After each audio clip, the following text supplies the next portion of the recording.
Last time on Clandestiny's adventures through Cala Anor, you resolved your situation in Quain, bringing everybody back from the Griswold estate and reuniting to discuss the logistics of potentially turning the Pearl over to Quain and the Rosewells in exchange for a key, as well as, I believe, we had agreed to the 20,000 gold pieces. Correct. And the town of Imiel, which Stone Shingle Keep is adjacent. You also managed to negotiate an audience with the sovereign herself in exchange for this pearl. However, the Rosewells will be taking full credit for retrieving the pearl because of this. Now this all kind of happened towards the end of the session. But during y'all's discussions about what to do, there was a torrential downpour as you were staying in the ramshackle room that Desmond had constructed in like 3 hours on top of the inn that apparently nobody had taken down. As you were discussing, the rain began pouring down. You heard screams from throughout the village. As emerging, you saw that there were a number of enormous water elementals going on a rampage through the streets of Quain. Acting quickly, you leapt down and came to the citizens' rescue, destroying not only standard, which are very powerful water elementals, but one enormous avatar of the storm, which was itself a living calamity of water, lightning, and wind. Many of the citizens fell and were badly hurt. However, through quick actions from Lioro and Pennylin especially, you did manage to keep them alive and make sure that they were all able to escape. You did. Helry did also help, although Helry was very busy chopping a lot of heads, too. So I was going to give you more credit for fucking multiple water elements. Okay.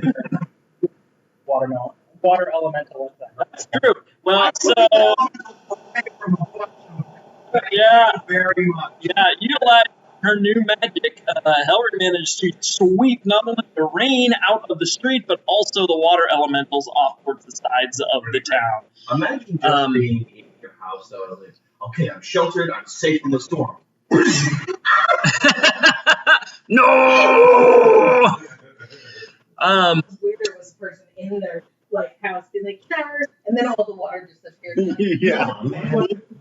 After dispatching the elementals, Saphira approached you, and Lioro and Helry engaged in negotiations with her while the rest of the party moved towards the southern end of town and dealt with a monstrous incarnation of pain and violence from out of the depths of the ocean. It was a harrowing battle, bringing them all to the very brinks of sanity itself. As you came back, that's true, you killed the crab. And you successfully managed to negotiate with Saphira to get the conditions that we previously specified. You returned to the Rosewell Manor, finalized things with Sir Gelweir, and were given the deed and the map of the keep in question, Stone Shingle Keep. Yep. And that is where we left off last session. As you ended the night, all of you a little battered and bruised, but now the proud owners of a keep and stewards of the town of Imiel. Oh, yeah. All right. Now, where were we all staying? Did you all go back to the inn at this point to finish the night, or did you find lodgings elsewhere? I think we were kind of rushing to end the session, so I think we just did that and then we ended the session. Yeah. Okay. I don't know if we actually even reconvened afterwards. I think our last one together was before we split off the fight. Well, you did reconvene, before you fought, So you had the room up on the roof, and then you headed off to deal with the water elementals. Oh yeah, we did meet up again to then get the pearl and bring it to them and actually get fun stuff. So, Yep. yeah, so That was kind of hand thing for me to do that. Yeah. So we were kind of rushing along. So I guess the question is, where are y'all staying for the night? And is there anything you would like to discuss or do for the next day? All right. Well, here we fucking go. Wait, like really? Okay. The keep is not in your name. It is under Kaz's name. Mm-hmm.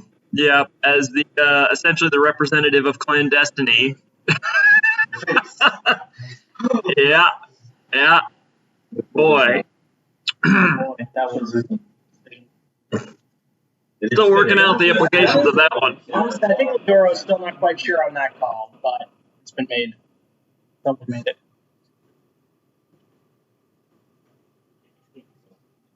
Yeah, I'm just considering the implications of everything that entails. Anyway, Oh, boy. so, We don't have a decision there. mhm. So Um, I was starting to tell the story of the battle this time. So I'm going to be, okay. and this is my info I had as payment to the Chamberlain, or in generally to write a song or story about the people of Plain, talking about the bravery of these citizens as well. In all of it, ending strong and yeah, make sure to include them, the people of Plain, in this story and song about this battle. Are you doing this in the Drowned Dragon in the end there? That's where we were. Mhm. And, yeah. Okay, go ahead and roll a performance check. One of them get a hit in. Yeah, yeah. He struck back. It did next to nothing, but he sure as hell fought for it. I made talk about all the pain we let them be in. I feel insane. Oh my god, Insane. Randy Quain was insanely. Insane levels of pain. Randy Quain was insane levels of pain. Inflicted insane levels of pain. I don't know. So Leora is better at this than I am. So Yeah, go ahead and roll performance. Okay. And rain rhymes with rain because there's no type of rain. So 29. 29.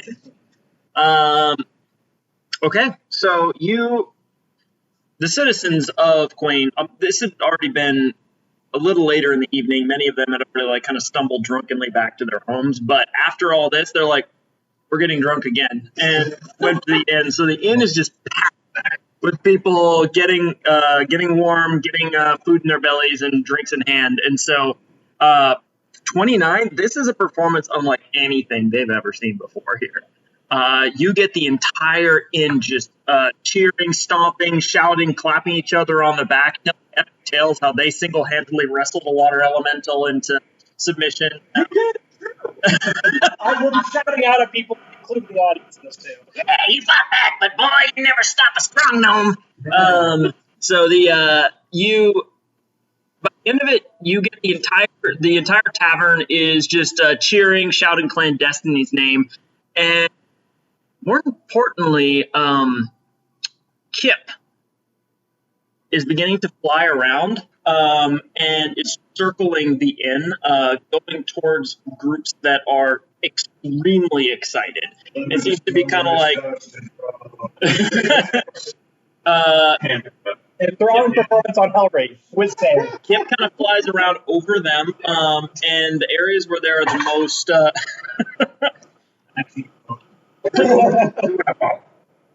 areas where it's particularly energetic, Kip seems to pause over and kind of like circles and sort of does like pinwheel stuff before flying back and around and just seemingly stops at these points. As Kip comes back to your shoulder, you can see their feathers seem to be a little gloppier than before. Kind of Feeding on emotion.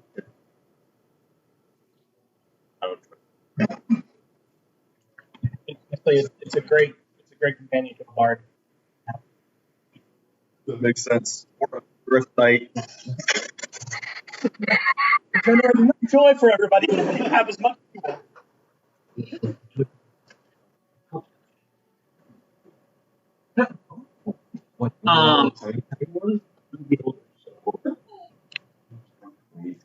a little baby bully. We gotta do it. Wee baby bully. Lord buddy. Yep. Bully starts to like go boom after Kip, and Desmond's like, no, keep getting it. It looks more glossy too. Ew. A little spurt of poison. Aww. I think that should Icor. Icor. Oh, okay. Alright. That's the That's probably fine. Little boy's little proboscis. What are we making counting? Back to you. Say your best at any of that.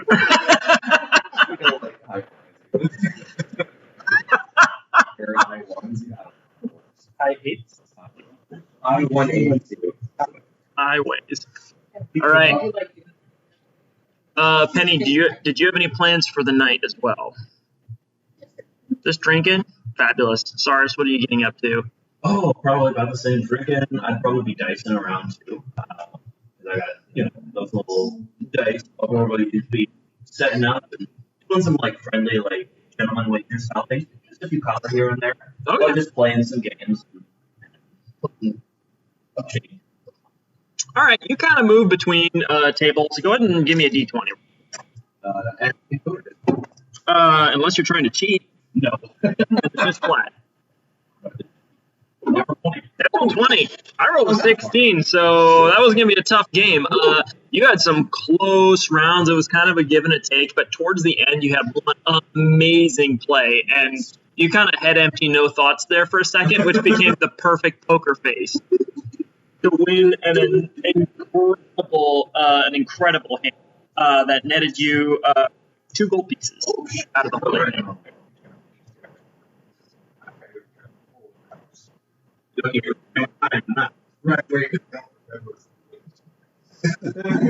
What is he playing?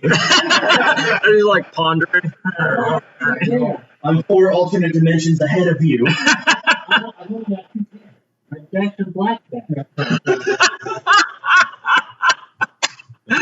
Oh my god. Brilliant. This is a kingdom that's looking very love. And look, they got a little sun there, a little jack. Yeah, and there's an ace here just to represent how great they are, and they're all a 10 out of 10.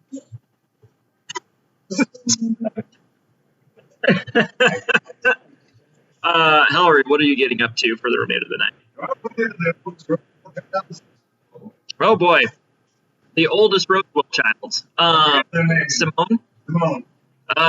Not if you're out and about in the town, most likely.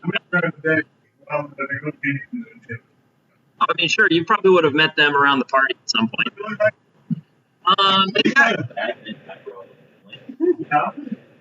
They are.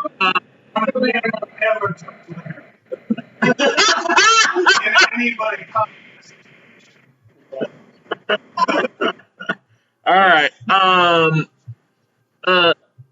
Sir Simone has very pale skin, very angular cheekbones, and long silver hair that descends past their waist.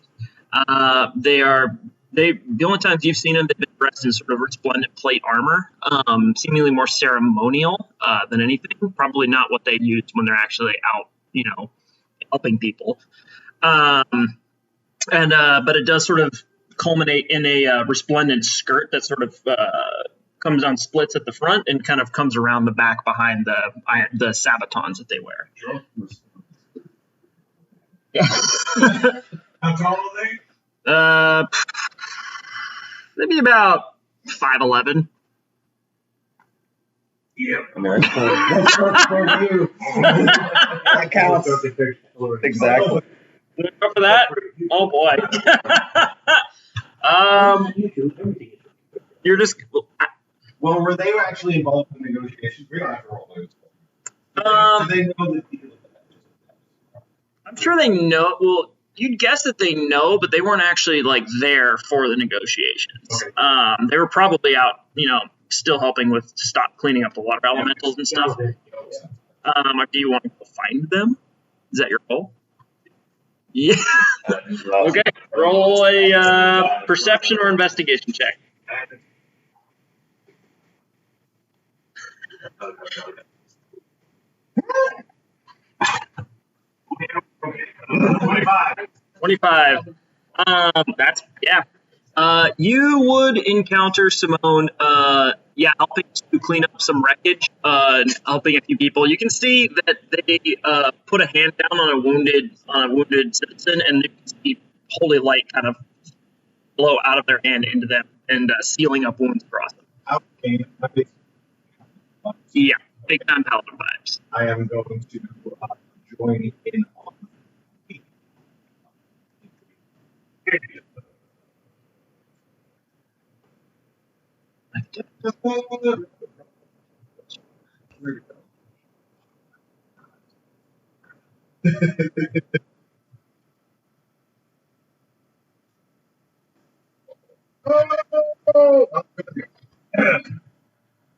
Howdy, Elder Yonaga, I was hoping the holy pleasure.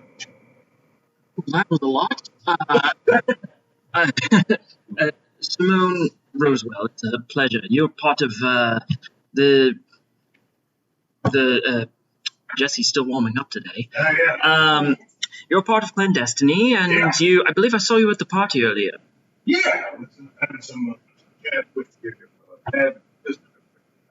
Yes, and I was given to understand you all came to a bit of an arrangement. Now, I'm not sure what I'm supposed to speak on or not, but I imagine you're probably privy to the details. I admit it lifts a great weight off of my shoulders to know that the sacrifices of me and mine did not go in vain down there. The fact that things have been resolved how they've been resolved is very huge relief. Well, I'm having my girl through and through.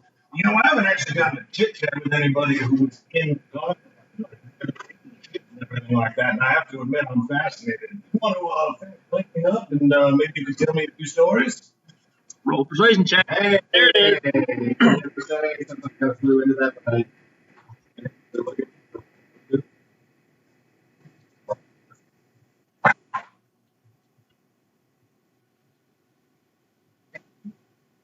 16. That'll get you in the door. Certainly, I can't leave the injured here until everything's been resolved. But if you want to help me out with that, then I would be happy to share a drink and talk about my experiences there. Absolutely. All right. Go ahead and roll a medicine check.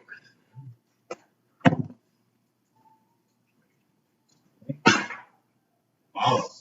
That was a very fucking awesome 17. Wow, it landed on the edge. Well, they rolled a 19, so between the two of you, you get things cleaned up pretty quickly. Okay, cool. Simone seems very impressed with your ability to heal, especially, I admit, for one who carries around a huge axe, I wouldn't have expected a healer's touch. I've always looked after the people that I'm next to, but recently it's become more kind of, I guess, sort of a connection with them that you want to see chase the fight. One of the twat. Then you're a cleric of who? You see, like, instant recognition just, like, pour across their face. That is a grim title. Often react that way. It's. I guess I've never seen it that way. I like fighting, always have, and she respects that. I get the sense that she likes it maybe a little bit darker than I do, but we have enough common ground. Well, I took an oath of redemption in my past to see that those who perhaps had strayed away from the nobler paths might find a better future for themselves, which unfortunately is usually cut off with violence, but sometimes warfare and carnage is needed to keep the peace for the greater body of Anor's people. You are not a warmonger. No, not necessarily. The way I view it, there's always a fight somewhere. I just go trying to put myself on the right side of it. I got to admit, is anyone around us or we like? I mean, there's like a few people sort of wandering around, but like everyone you're healing is getting up and like going off to homes and families and trying to resolve things. So there are people sort of cleaning up and doing what good they can. So,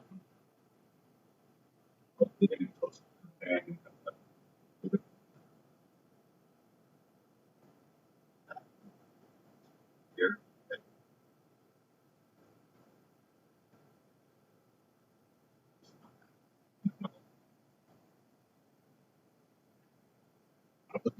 Two.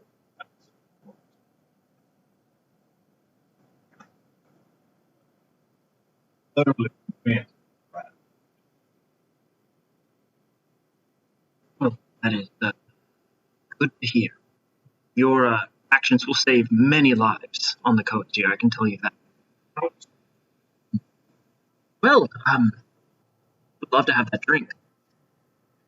Let's go. I got some good stuff in my pack now. Oh, all right. I suppose we'll make our way back to the manor then.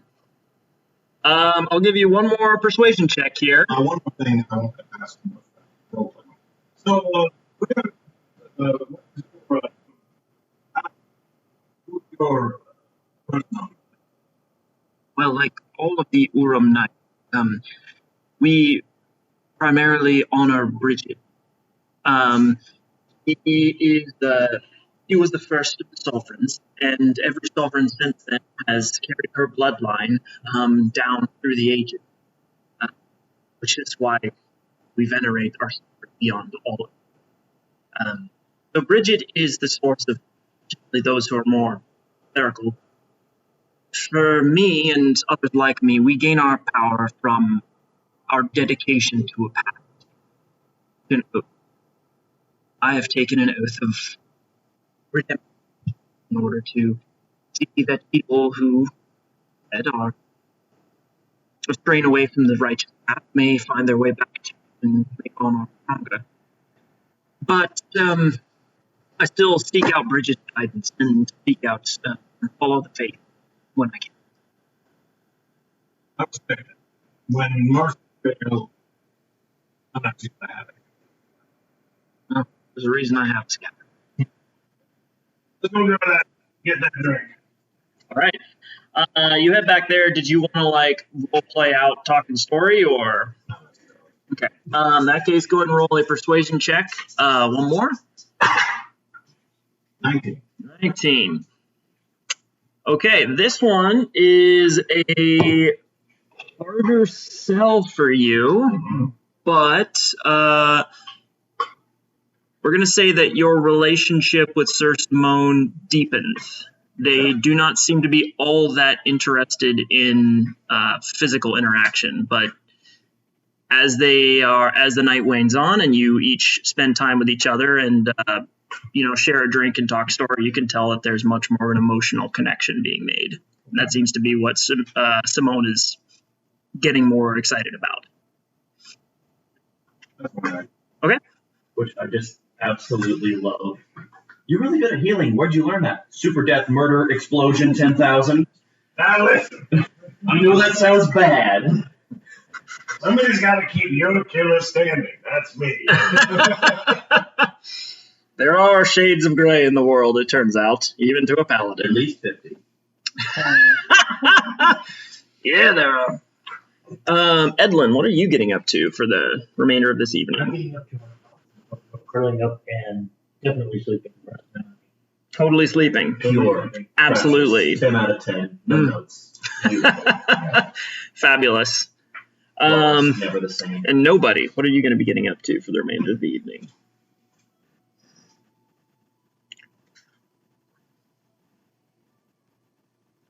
Lowering at the bar. I lost the vote, so I'm just like, Oh, buddy. power is power. Power. Money is power. I'll go sidle up next to nobody and slap Silver down and get us a couple drinks. Mhm. Couple extras. Yeah, you just hang out and like just kind of pat your shoulder. Here, buddy. Here. We gave it away. I'm a VP and we were going to have to do that at some point. I recommend people.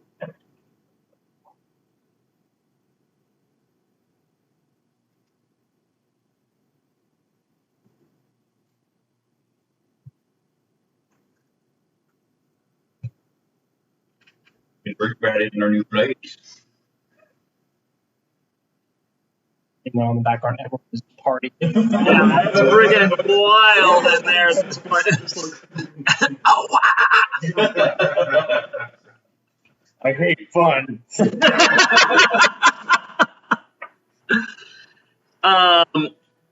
You, as you were kind of sitting there, sort of like nursing a drink, the barkeep comes over, and she, sorry, let me just double check. Brinley, sidles over to you. Well, yeah. You seem a little dour, friend. I always recommend a spot of this to pick you up. Hands you over a small little shot glass of a slightly sparking liquid. Sparking. Mm-hmm. Nope. It burns. A little gout of fire comes out of your nose. The fire goes down, burning and getting hotter and hotter as it enters your stomach before it starts to come back up as a gout of fire just explodes out of your mouth, going about like a foot or two up into the air. It puts a bit of pep back in your step.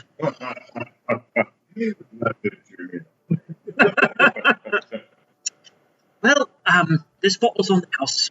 And she's going to put a bottle of moonshine up there. Thank you for... A lot of people in their life you what you did out. It was not just me. Then shared it. All right. But not. Let me be happy. Okay. The night winds down. Unless there's anything anybody else wants to get done, we're going to go ahead and have the evening come to a close.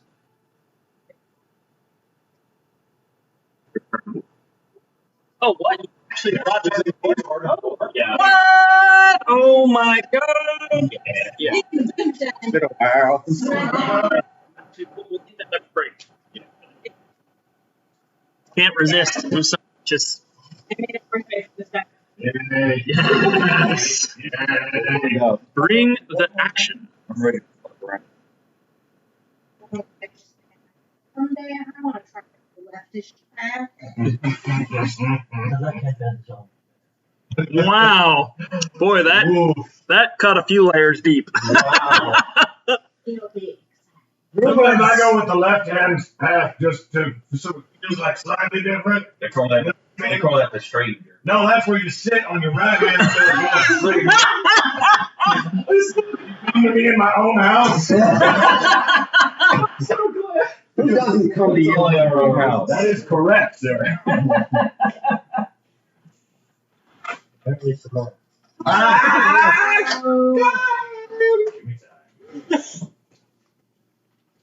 Alrighty. Beautiful. The night winds to a close. You all retire to your beds, or wherever you might be staying for the night.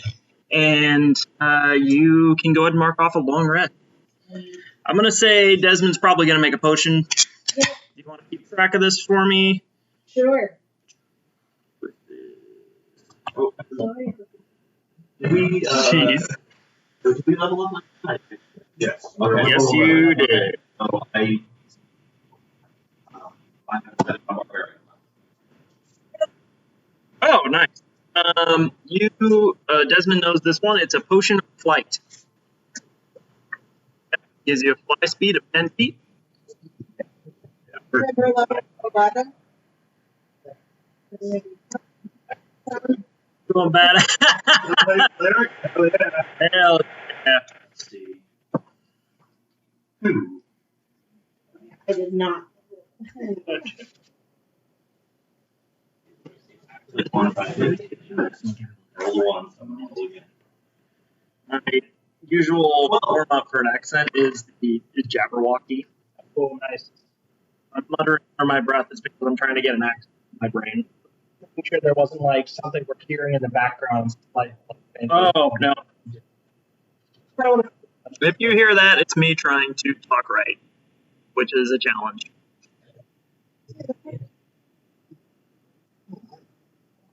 Yes, I. Coffee brew. What are you thinking?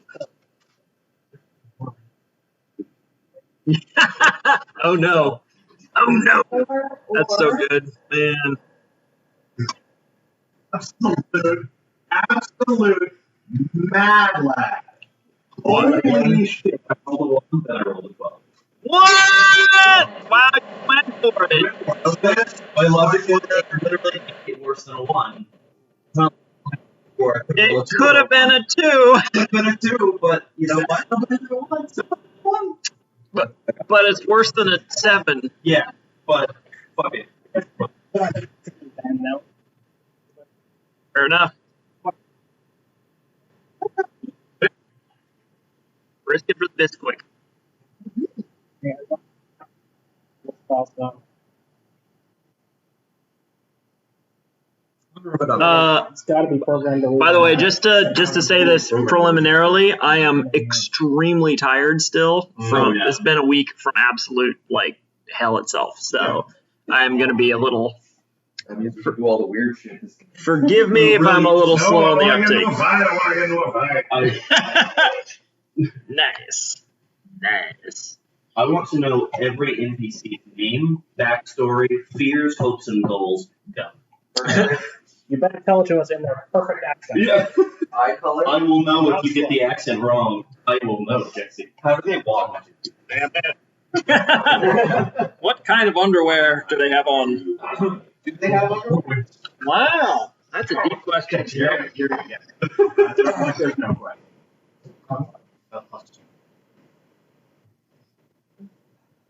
No, I'm realizing I can now cast guards and wards if I wanted to, which is basically a way to protect me. Oh shit. Oh, that's cool. Look, I might have to say that. This is like, what? What? Following it back within the worded area. Corridors. Fog fills. Oh, never mind. I probably didn't watch that. Fog fills multiple corridors, make them heavily obscured, and you can choose to have creatures that are unaffected by any or all these effects, but for other people, don't have to rest that I have to pick. Fog fills corridors. All doors are magically locked. Dead still all okay, maybe not. Weird. You can make it permanently guarded by casting a spell every day there for a year. Yeah. Wow. We have a very similar thing because it's very Burning incense, a small measure of brimstone and oil, a knotted string, a small amount of monster blood, and a silver rod worth at least 10 gold pieces. Oh, that's actually not bad for one of those cats.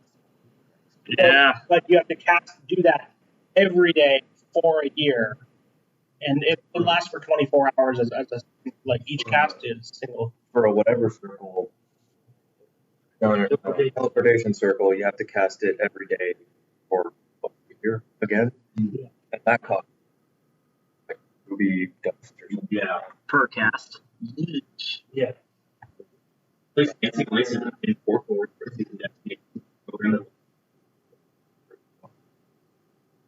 Please imagine.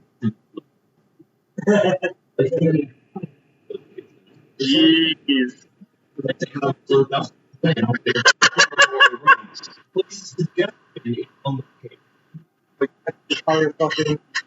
Fucking. Honestly, I almost want to make this like done in a way where it's non-harmful and just make this like a mystery stack.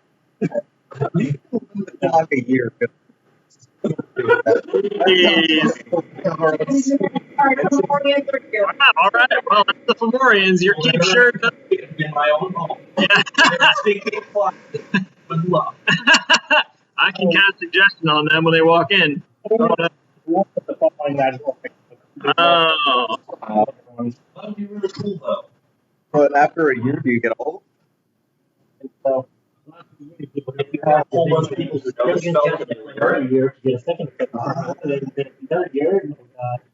But no, honestly, like, right? that's kind of cool, but I don't think that's exactly what we want. Madness. Well, I was gonna say too, if you have two If it was people at all under casting, my name, maybe I'd consider it. I'm not sure it's worth it for Castle. This castle. Oh my god. Jeez. to narrating Kaz's castle. Castle. The castle. The castle. The Razmacastle. The Razzle Castle. Yeah. Oh my god, that's the one. We have to put up like foam barriers that spin around, and then people can try to run up the castle, and like they just get batted down. And Oh we my- just laugh at them. And narrate the Honor Ninja. Wow. There goes Jimmy Butter. But he's trying his best, but those feet are slipping. Oh, gee, they're slipping. Ah, slippy. That's Nipping. what they call you, Flippin' Jimmy.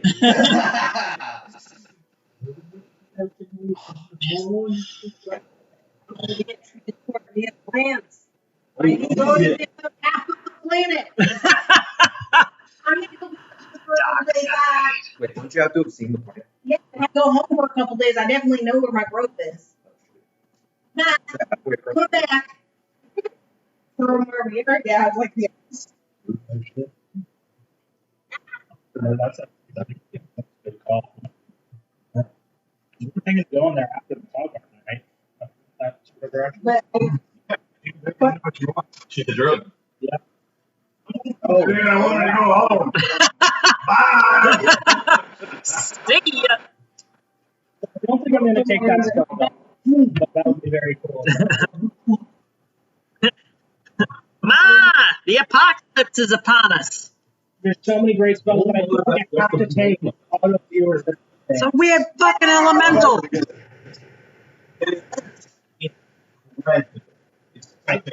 My biggest problem is I've just got a lot of concentration spells. If like something like Hero Speech might technically be better, but fuck it, that's the one.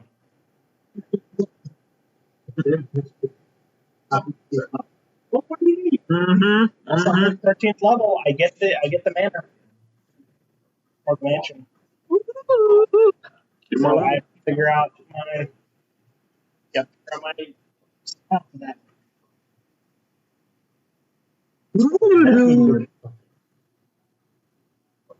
Could be a theater. That's cool.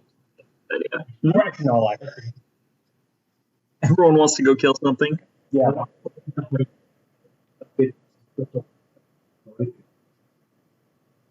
Yeah, that's what I was. Validity things. Has everybody done their level up stuff? Okay. Yep. Yep. Yep.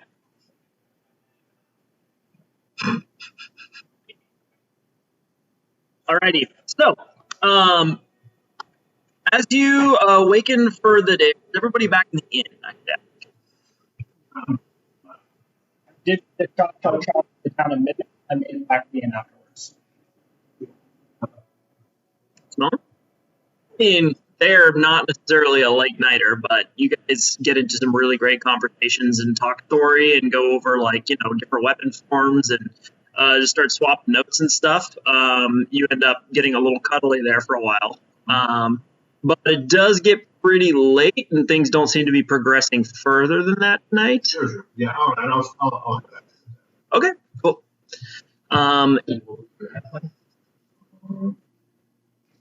Miss Muffin. I'll head back to the town. Okay. You return to the tavern, and everybody gets, I believe, is now in the tavern, right? Yeah. Okay, perfect. You get your long rest, and you awaken in the morning to the smell of frying eggs and coffee from the front, the main area, the main inn.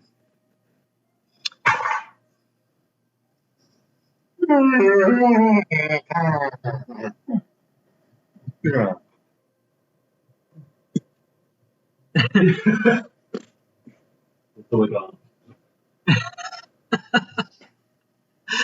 Like how his little like octopus body is just like a top knot. Yeah. It's so That's fluffy hair. Where are you? I am so sorry. I cannot sleep. I cannot dream tonight. God. Tonight that I will fall for you. Oh man. Over again. Swing from the tangles of my heart. Oh, we got so done. God. Whew. You know, Not quite. Different email.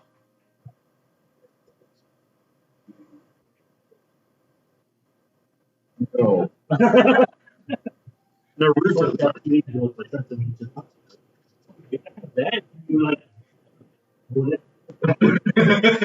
So you emerge out and go and get yourself some breakfast in the main inn.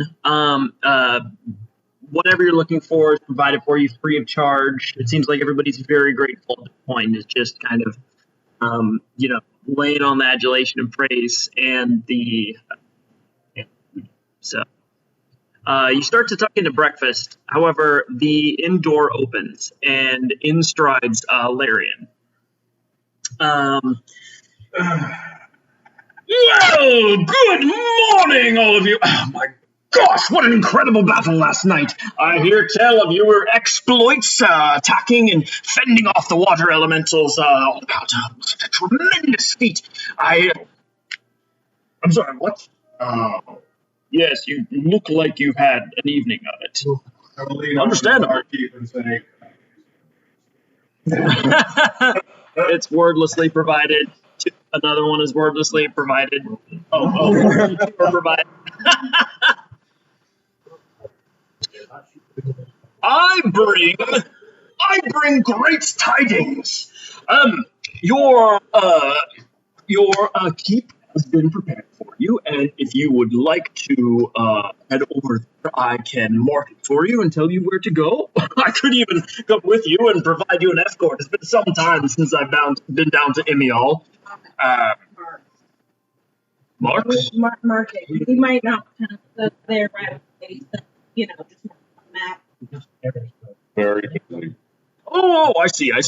Well, absolutely. And he takes out your map and he kind of marks it down. If you'd like, I could mark it on the map, but I don't want to.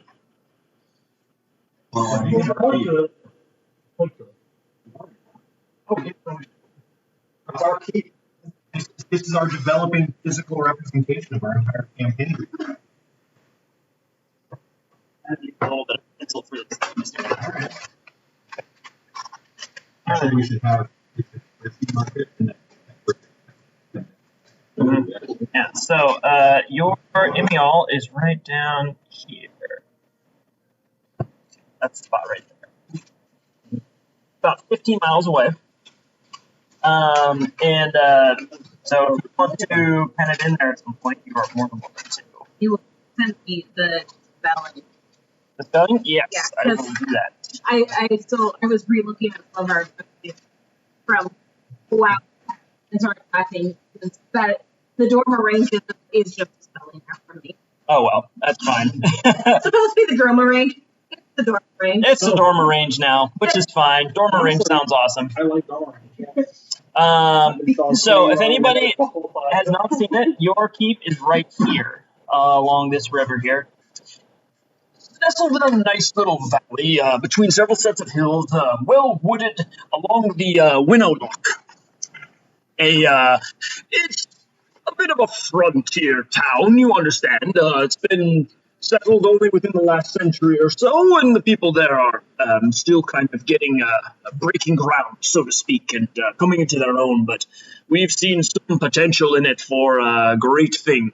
There are untapped silver mines there, supposedly, as well as numerous orchards, excellent fishing, and numerous other just kind of whatever you might be looking for. You could probably develop out in that direction. Keeping in mind that the sovereign does demand a 20th of any profits that the townsfolk there make. We don't take anything that is not already that is needed for survival. It's only whatever a surplus there might be. Naturally. You may declare a taxation policy of your own, though I would ask that you be. Well, what's the word I'm looking for here? Magnanimous. That is a good word! I don't usually use that many syllables. Anyway. So actually, just to clarify, last time I wrote down we get 80% of tax revenues. Does that mean when you say 20, does that? The sovereign takes 1/20th. That is demanded by Addenlock as a whole. And then 80%. So 5% essentially to the sovereign, and then any remaining taxes, 20% will go to the Rosewells, and 80% will go to you. This is still technically in Rosewell, in the future. So, however, you are its stewards, and you will be taking care of most of its day-to-day operations and the future of that place. If we have any very specific requests, we will, of course, pass that along to you. And again, it is still Rosewell lands, so keep that in mind. However, for such day-to-day operations, I leave it in your hands. I recommend a 10% taxation rate if you're being, well, including the 5% for the sovereign, if you're being very generous. But I wouldn't go above 25%. That can often result in some hostility. What if we use the funds to benefit people, like infrastructure? Ideally, that's what you should use the funds for.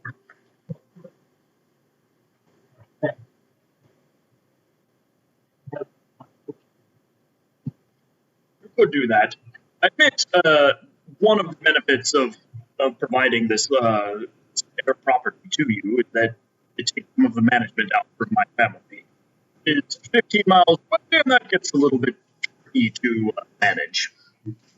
Not to worry. I think we'll have a talk about how to manage all this.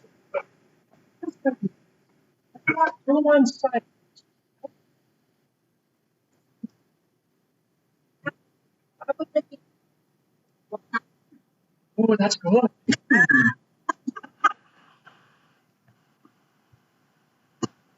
It was better with note taking than alcohol.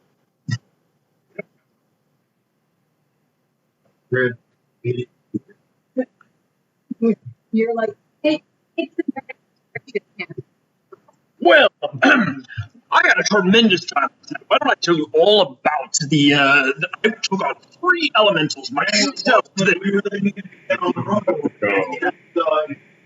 You know what? I'll tell you what. Next time we're in town, I promise you I'll swing by. We'll have a meeting together. And I tell you, I wish I had time. I really do. But you That's what I like to hear. Well, give my regards to Cassie when you see her. She's the Gabber of Emiel currently. She'll be assisting you in any of the more day-to-day operations. Basically like the mayor. It's not, they don't have a ton of authority, but they basically take orders or cues from whoever the steward or the Urim Knight in charge is, and then sort of executes them. how do we recognize her? Oh, Cassie, she is a older gnome fiery. Her hair is usually tied back with colored ribbons. You can't miss it. With Hillary being so kind and great, I would love to see it. Well, we'll roll an insight check. Okay. This could be complicated. Why is it gonna make things so complicated? Just so complicated. Life like this. You did insight? Yeah. Okay. You can hear 14? I take what you get. He definitely seems to be enthusiastic about your party as a whole, but Hillry's particular showmanship seems to draw his attention a lot. Well, let's be going.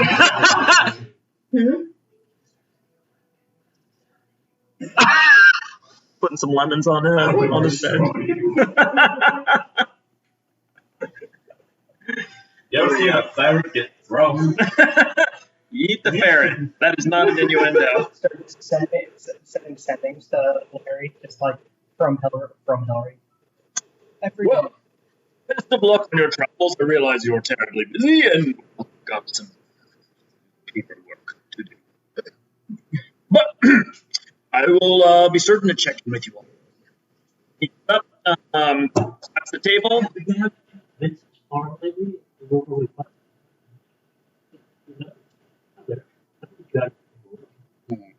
That's excellent.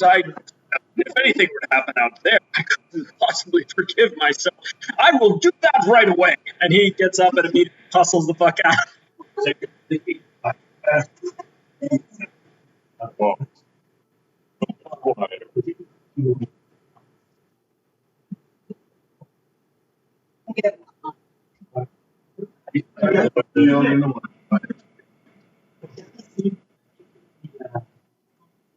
A juvenile slave. How good.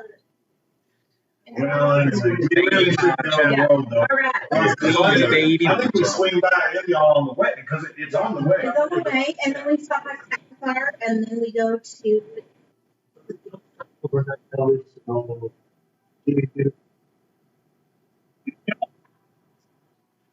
Yes.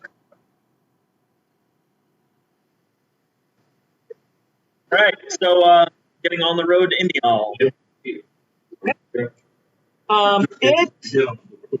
The road there is not very well developed. Traveled kind of the Mistlands before, and you've seen that everywhere you go, the track is pretty, waterlogged and muddy at the best of times. However, the road down to the south and east is particularly undeveloped. This area is mostly marshland, with rivers kind of interspersed throughout it. You find places where, you have to just sort of wade across rivers and ford the, We do. that is super true. You just walk across the water. Like Jesus. Who the fuck? Never mind. Mm-hmm. It's based on Eastern Ireland. You won't have to worry about them. You continue along, and there are a few animals and creatures you spot along the way, which quickly get out of your way, just sensing that. Well, unless you're into it. A few do kind of come over and sort of rub their heads over on Penny before moving off. But the I get so distracted that I look at the walk. Everyone drops to the ground. yeah, Nutria comes up and everyone goes, yeah. Oh, man. I gave you the ring, right? The ring.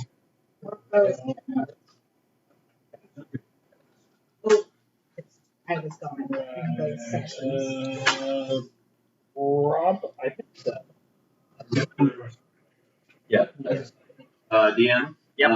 The optional features from Tasha's for class thing, are we rocking with those? Sure. Okay, cool. Because there's that feral instinct thing, or Instinctive pounce. instinctive pouncer, which is pretty fucking cool. Movement thing? It's a movement thing.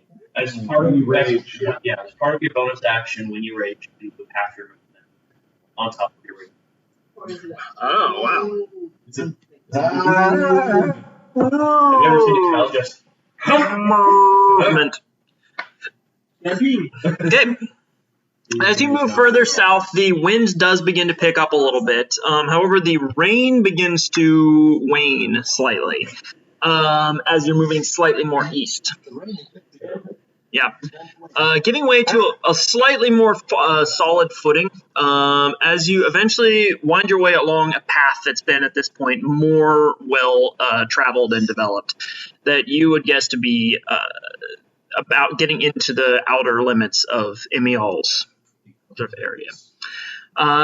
You round a corner and begin to drop down into a cleft between two large kind of hillsides, creating a gentle valley that you work your way down along a trickling sort of smaller river.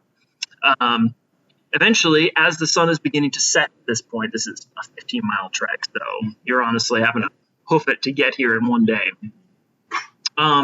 You begin to see the distant lights and smell cooking meals and smoky hearts of Emiol ahead of you on the boundaries of the Winnow Loch.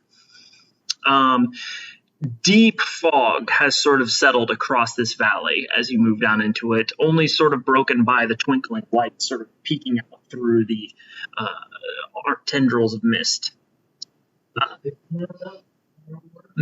Yeah, so it was a haunt. 15 miles? I mean,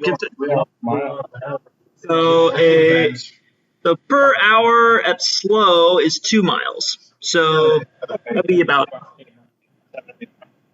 24 miles at a normal pace. So yeah, that's fair. It's like getting towards the It depends on the terrain fully. Like hiking or backpacking, essentially all of us are carrying a lot of stuff.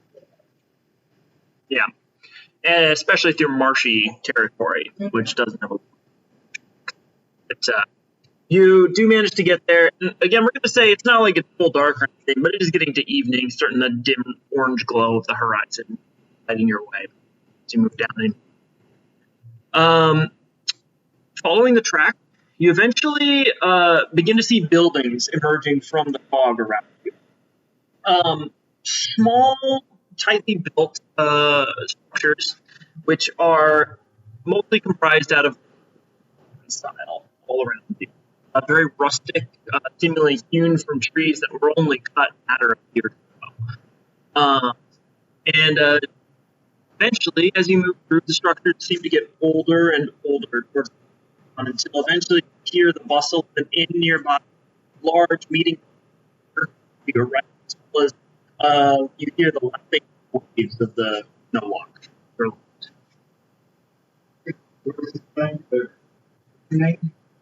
I guess the meeting of Facebook will be at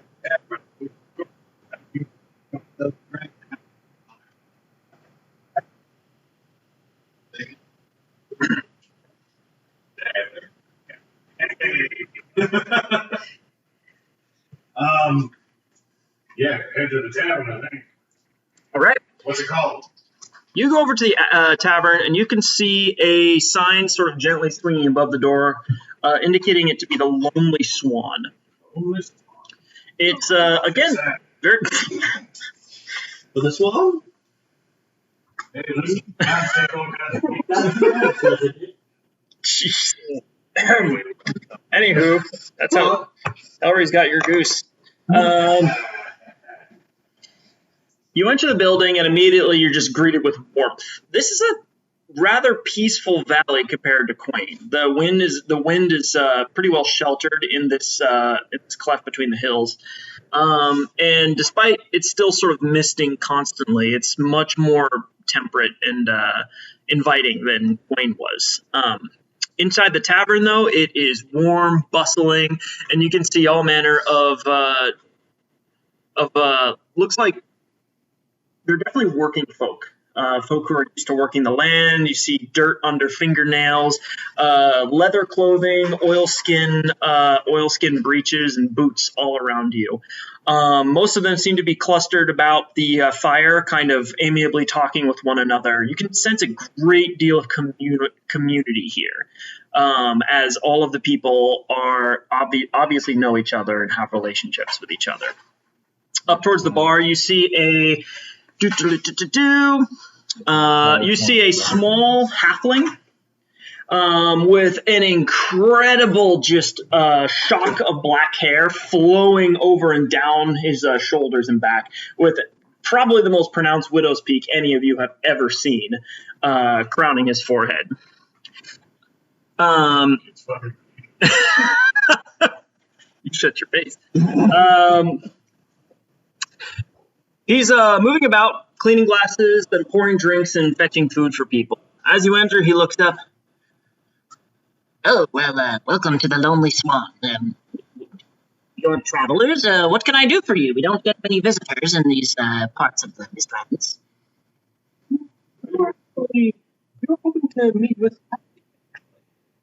Cassie, she is probably over in the meeting hall across the way, cleaning up some documents and preparing for this meeting.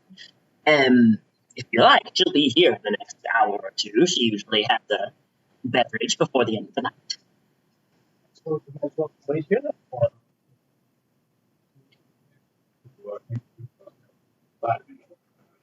that's That's more of a capacity. Yeah. What's your name? Oh, I'm Eustace Foggybottom. It's a pleasure to meet you. Ready? Leoro Talawine? Nobody. No, you're somebody to somebody, I guarantee it. You're welcome. But no, really, what's your name? No. Wait. Yeah. It's a pleasure to meet you, nobody. Or not. I will try to... Oh, no. That was ominous. Edwin Renya, it's a pleasure to meet you.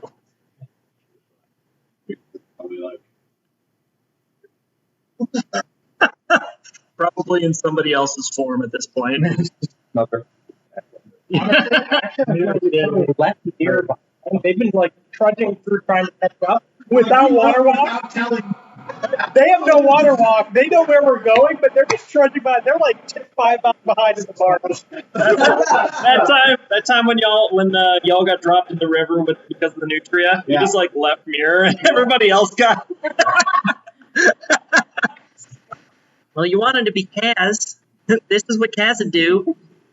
My name is Elder Gilnaga, and I'm Ulrich Yelmaga. pleasure to meet you. One little hand comes up and only is able to get like the first 2 fingers. I really not the right people. It's a pleasure to meet you. You as well.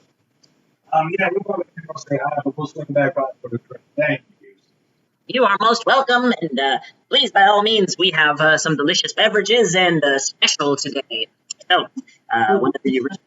Oh, well, today we have a crawfish etouffee, locally sourced crawfish, slow simmered in a roux of goat's butter and peppers, served alongside a crispy heel of sourdough.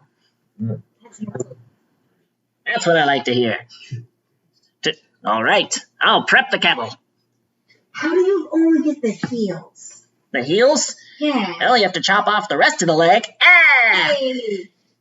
Well, I mean, we serve the rest of it sliced up. Oh, all right. Yeah, but then the heels are great for dunking. I heard this roll. What is that? Wait, that's fascinating. Tell me more. Wait, who am I? That would be Desmond who would be the one. Yeah. Anyway. Bro? Boy, have I got a bag of sand to sell you. Oh, no, I just figured that. Never seen the sand so cold. Most other people. You know what?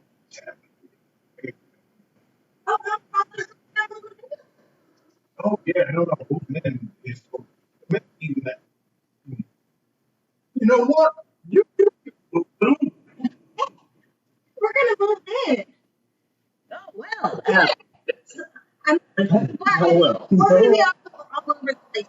But we got a spot here. So I'm really excited to learn more about how You have a spot here. Are you buying the Everwald estate out to the east? I don't remember. Maybe. Oh, that would be great. That place has been abandoned far too long. The Everwalds couldn't quite cut it out here. rough and tumble existence on the frontier, you know. We're rough and tumble too. You seem like it. I think I see bloodstains. It's impressive. It's hard. It's common out here. I mean, if you see bloodstains, it's usually because somebody's been getting fish in these parts. Or killing gnolls! Oh, sure. That's a weird experience. So, Well, that is comforting. You're militaristic type. Is there no problem here? Well, I mean, there's no problems all throughout Miss Glen. No. no problem like no problem at all. Hey, that's a good one. We need a bar to liven the place up some. I think, would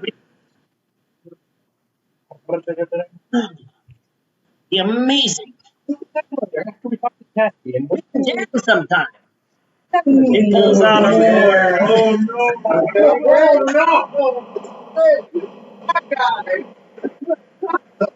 I feel like there's the Foggy Bottom Boys or whatever. Oh my God. Bottom boys are actually good. He's gonna be like, That's where he's playing with me, so everyone comes in when I play with Julio Arvelo. I remember Give was trying to play with Zeta. Yep. Zeta. Mhm. And Zeta You're non-persuasive. Two freaking glamour cards without performance proficiency. That sounds freaking ridiculous. Like, for what it's worth, I'm not meant to be an orator. It was more like four scores 7 years ago.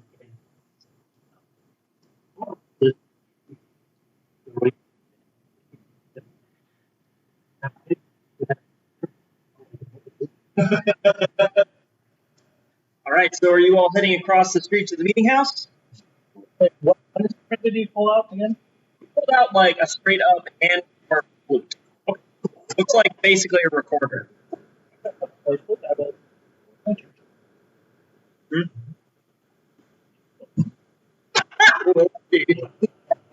I think either really good.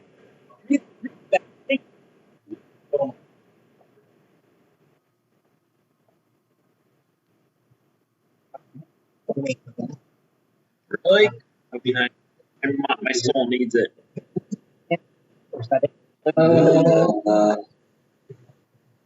I want so much. I'm gonna dance in it. You go across the street. You'll emerge from the inn, heading across to the meeting house. This is probably the most ornate.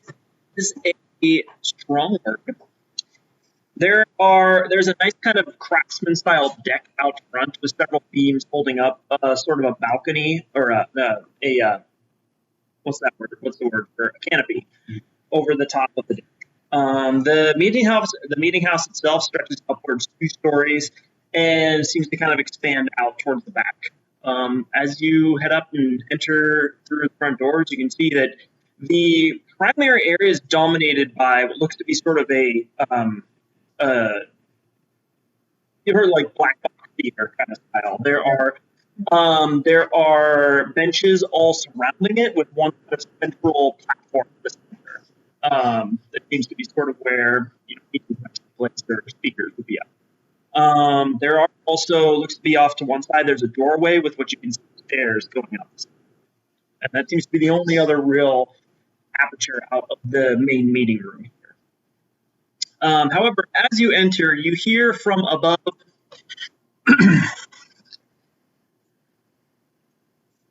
The meeting isn't for another 2 hours. Please come back then. I am currently preparing. Oh, are you Cassidy?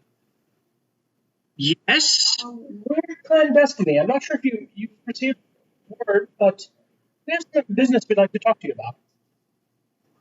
like to talk to you as well. And you hear a sudden scuttle of feet coming along and down the stairs as a gnome woman, very short stature, about the same size as Eustace was, but with a very wrinkly, kind of prune-faced, silvery hair pulled back in a tight bun with several purple, green, and red ribbons kind of tying the hair back. She's dressed very functionally in breeches, basic leather tunic, as well as what looks to be very fine oilskin boots. Well, it's about time that they set us up with some kind of steward. That's the word I'm looking for. It's about time they set us up with a steward. Clandestiny, you say? Even we've heard of you even out this far. Your reputation precedes you. So, you managed to impress the Rosewells enough to get a hold of the old keep across the way, hmm? Good. Well, I should introduce myself. I'm Cassie. Cassie Avernock. I'm the Gabber here. If you, when you have ideas and instructions for how the town is meant to be run, you can bring them to me, and I will see that they are taken care of. Any taxation decisions or managerial choices you might make would go through me. Otherwise, I just make sure everybody's boots are tied and their paperwork's all in order. So, do you have any instructions for me, or would you like to go see the keep right away?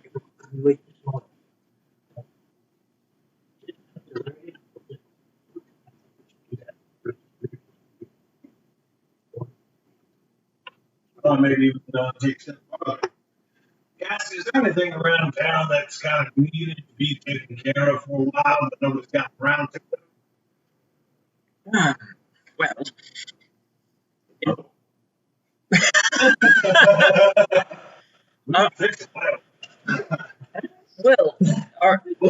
What scale are we talking about here? Because but small dragons. we have very small dragons. the Well, they're not a problem so much as they're an impediment. Impediment. Yeah.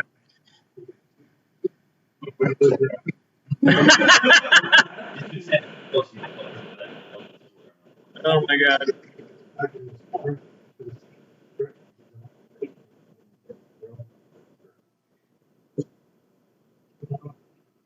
Well, I'll say that I know that the town doesn't have a wall.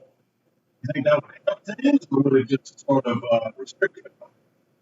Well, the wall, we don't have a wall, that is true. We've been expanding recently, and so we're not quite sure where to put a wall. Our biggest problems are gnolls out of the forest surrounding, and you know that along kind of the hills surrounding it, there are pretty thick woodlands that go for stockpiles in most directions. Down here, though, it seems to be fairly open, and there's arable land and orchards about.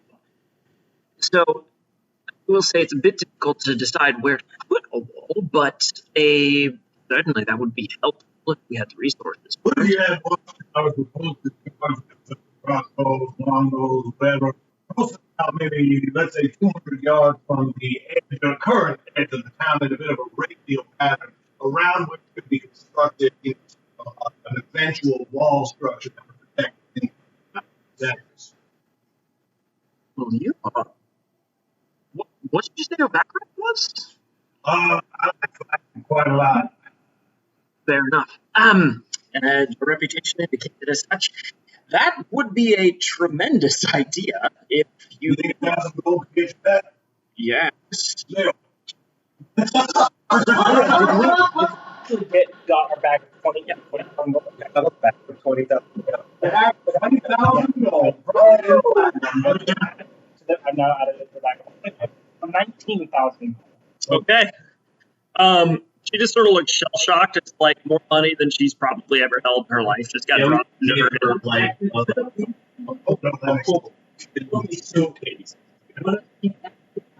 For the next year, it'll be 5 for the top, and you all keep everything else to celebrate. So only a 5% taxation rate.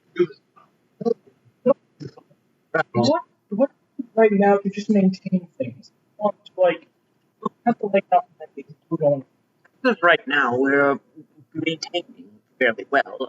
Fortunately, the orchards are producing well. The fish are plentiful. We have numerous timber resources as well that we ship up the river to generally to Quain. Although shipments themselves are probably our biggest limiting factor. It's hard to travel upriver, and so we only manage to get 1 or 2 shipments out a month at this point. I was also wondering about those photos. It seems we could get those in better working order. I mean, this is beautiful down here. It seems like it could be a tourist destination, trade hub, or I would love to see it. I've grown here my entire life. I think it has potential. If you would like to improve the roads or generally make it more accessible, that would be wonderful. But as with most things, it's a matter of funding and trying to generally recruit workers from Quain to come and spend a season down here improving things. Most of our citizenry are occupied with just harvesting and the day-to-day. Yeah, that makes sense. If you'd like, I can put together a proposal for you. If you'd like to tell me what you would like to get done, this 1,000 will certainly go a long way. I'm going to be honest with you. I don't know how far at this point without looking at the books and examining spreadsheets and trying to check over different suppliers and avenues. And you understand. I know everything about math. I'm not opposed. that sounds good. Although I do think there's a degree of we will probably need to consider more sustainable long-term planning here as well, rather than We have errands to run, and if we just give her another 1,000 to cover things while we're gone until we get back, she can just. And I would say too, I mean, if it's amenable, I like the idea of just doing 5% for the sovereign. But I wouldn't mind, but I also wouldn't mind just a little bit extra on top and have that dedicated to infrastructure. Talking about roads, That's what I was so thinking. like make it 7 to 8%, and that additional 2 to 3% would go into roads and infrastructure. And over the course that we're gone, we can see how much that's actually going to end up stocking up. You mentioned getting a quote, putting pitching some ideas, and That is how things tend to get done around here. Well, but they won't be improving the road into town necessarily. It'll be focused on that's their where I want just a small 2 or 3% on top go directly towards that township infrastructure. If I thought it seemed like these people were really suffering, I might agree. But personally, it seems like there's enough going on here that a few percent to grow rather than sustain could be quite valuable. Yeah, 5%, 5% of the sovereign, 5% just screwed back into the town. That's still a huge tax rate over the area. Yeah, 1% of the other Roswell stuff, that's appreciated. For reference, the taxation rate was 20% before you became Oh, influenced. yeah, absolutely. And just let them know that we would like to see that money. Spend a little. Spend it right back in. you said what's up to the Roswell. Everything else stays here with you for here, roads, towers, whatever you need. Let's just make sure we're not shooting ourselves in the foot. How much does it need to go toward maintenance of the keep?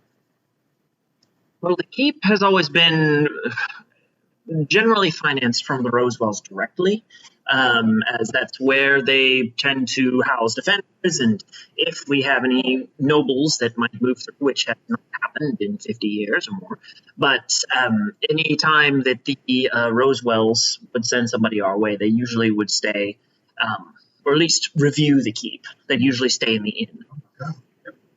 But the inn the keep itself is upkept by Johann Foggybottom, and is yes. Thing you should know, there are 5 primary families that call Imial home. We have the There are the Avernocks, which is my family. We have the Foggy Bottoms, the Botans, the Yingalors, and the Hornbills.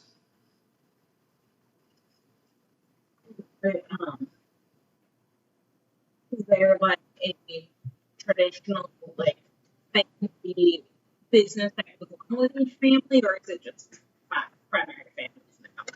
All sorts of mismatched things. They tend to be a bit of a mishmash. The Eustace, of course, it sounds like. So there are the Avernocks, the Foggy Bottoms, the Bosuns, which is spelled Boat Swain, the Yingalors, Yngolor, and Horndal, Hormdal.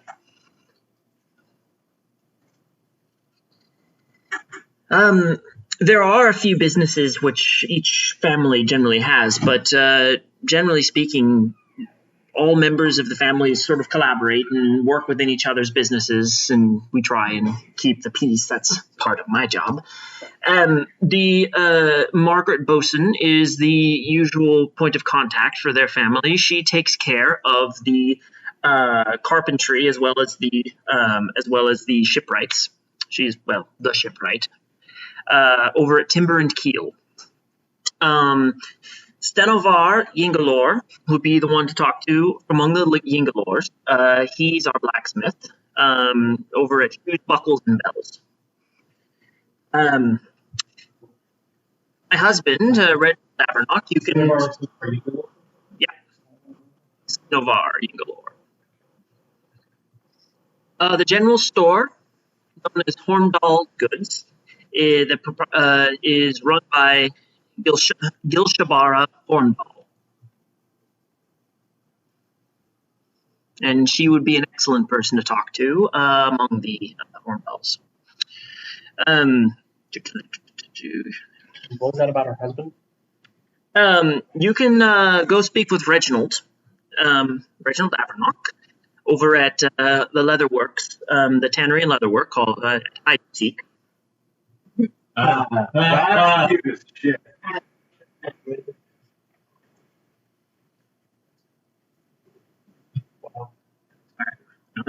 I believe that will get you started, but generally speaking, if you ask after any members of the family, you can find most of the tribe working throughout town. Now, are we just playing Stardew Valley? Yeah. Right. Who's the main? Was it Johan or is it what's Eustace would be usually the one everyone would talk to. Yes. All right. Johan is a bit of a loner. He tends to stay in the keep most of the time, and he's done a very good job of maintaining it, but doesn't tend to. He keeps to himself. The Foggy Bottoms, are they gnomes or halflings? The Foggy Bottoms are halflings. The best forester.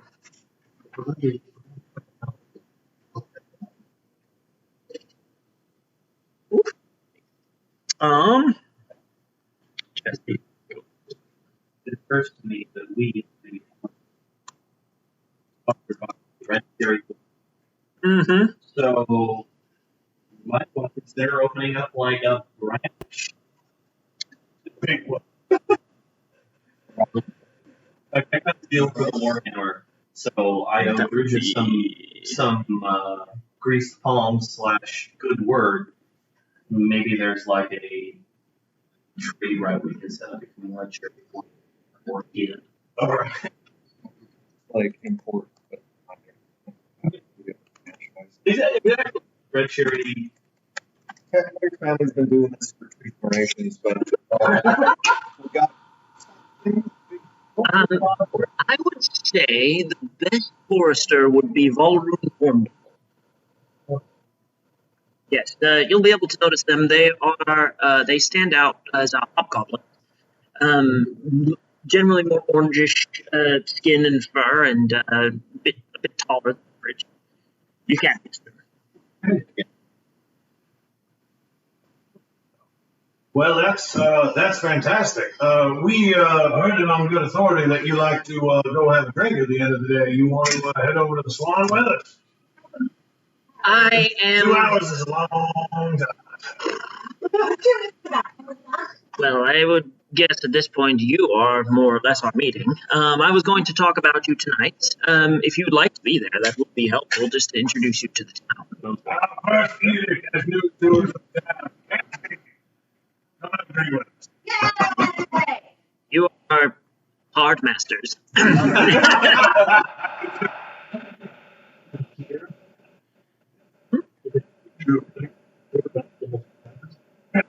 Well, it's Meeting at meeting hall.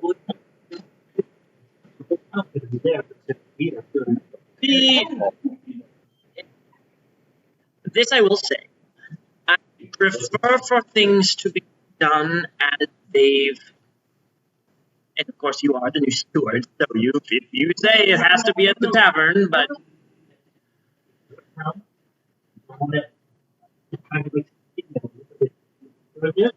We will send bring the skater. fine. Oh, actually, last time we did that, we did start a brawl. That will be just Even fine. better. Brawl? What a terrible thing. Brawlhalla? Oh man. That reminds me. Very important. Yeah, So that money goes where it's supposed absolutely. I'll put it directly into the town coffers, and your dungeon town coffer.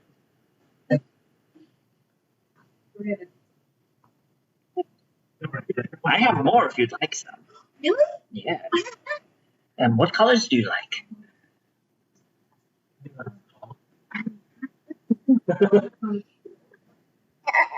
How about a forest green? All right.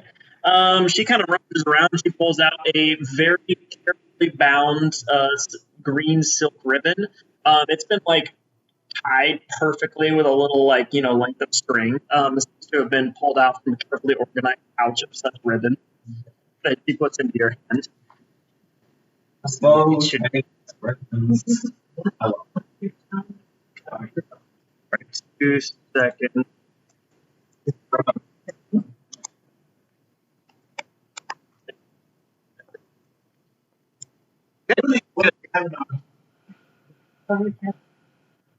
Oh, well, I generally live off of the leatherworks. I don't really get paid. Well, yes, but we all prosper when we work together, and I help to keep things organized. So I treat that as to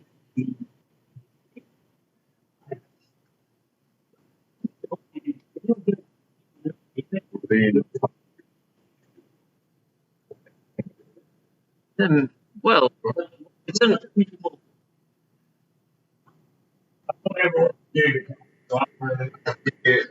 The better you are paid, the harder it is. roll an check. Okay, for a history check.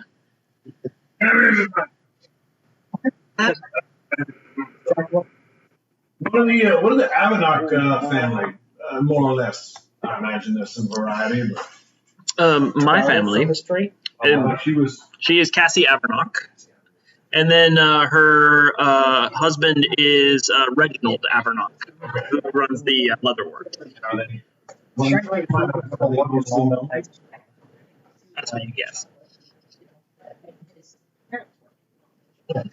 Yeah. I'm trying to think of the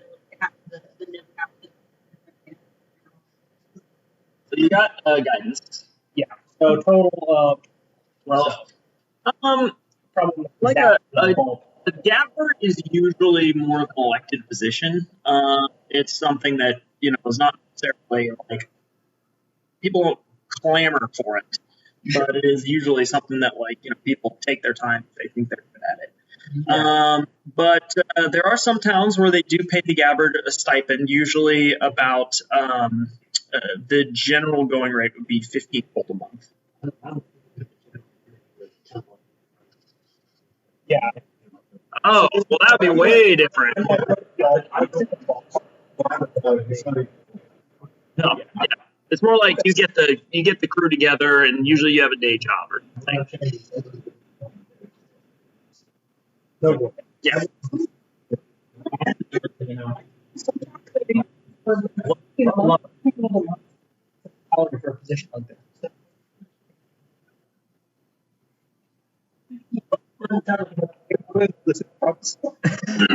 You see her entire face just goes blank. 100% though, I am going to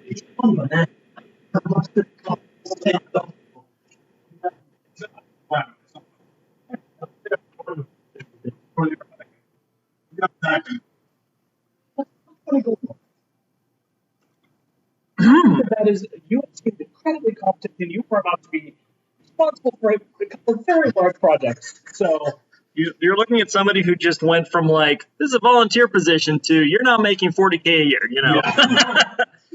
Like, what? Okay. This is a millennial dream. That's all I want. Okay, you're not going to We're just gonna leave and find out like 10% this paper, anything. All right. Teleportation stuff now, so You leave the meeting. Oh, 1 second. And she runs upstairs and comes back with like a big leather like briefcase, just jam packed with papers and documents, and just like goes over. All right. Well, I'll work while I drink. You go across the street back into the tavern. As you come back in. Oh, welcome back. I trust it was a productive conversation. Oh, absolutely. I got an entire steaming cauldron for you. And he takes it out. He carefully puts like a little crocheted, like, what are those things called? Like, yeah, or a doily to put on it. Yeah, whatever those things are called. A trivet. He goes and puts one of those on a table and then comes up. It looks like, to you, it's literally like this.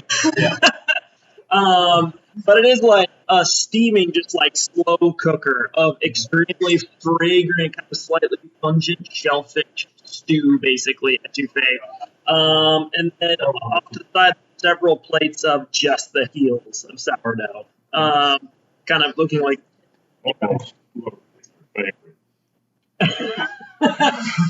Oh no. One little tendril like grabs a little crawfish out of there.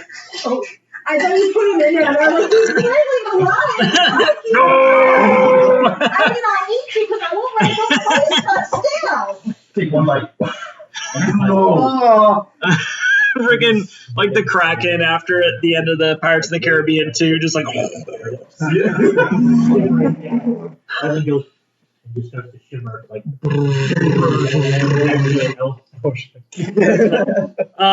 Earthenware bowls are placed in front of all of you, and a ladle is placed into the stew.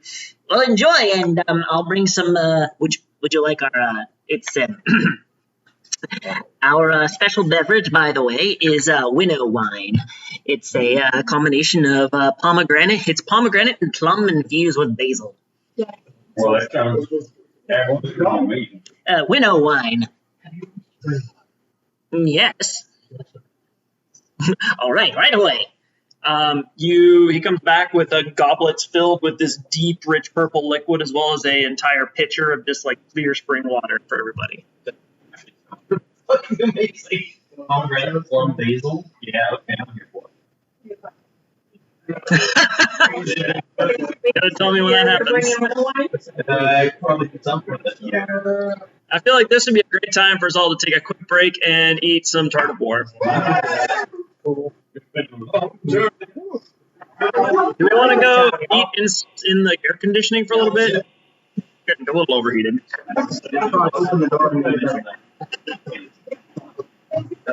Pausing the recording.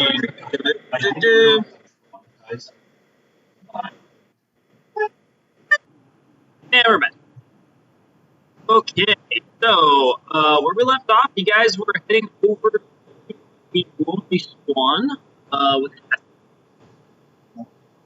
the Lonely Swan, and you got yourself some drinks. Cast started drinking, and as you've all kind of sat down, anything you were wanting to add or whatnot, or just you just down, or what's the point? Yeah. I was Oh. gifted a bottle in celebration of my sadness. Oh yeah, you have a bottle of moonshine. So we don't have a taste?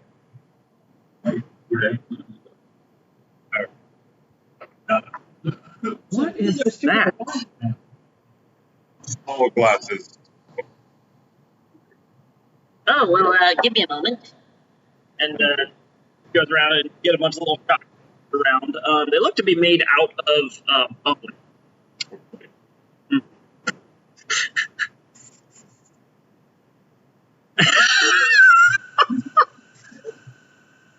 Boing sound.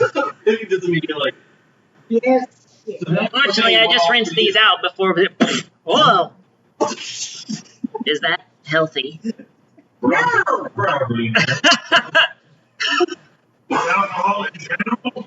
And I just lock eyes while You make a fair. Oh my God! Father, Father! As all of you simultaneously erupt in gouts of fire out of your mouth.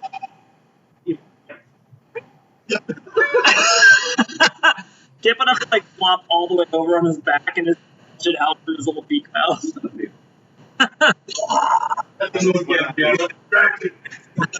Oh no! Oh, Kip, not oh, they, yeah. Stop. Oh,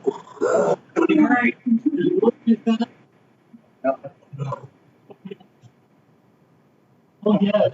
I'd love to see that actually. Fully kind of like drop like boing, boing.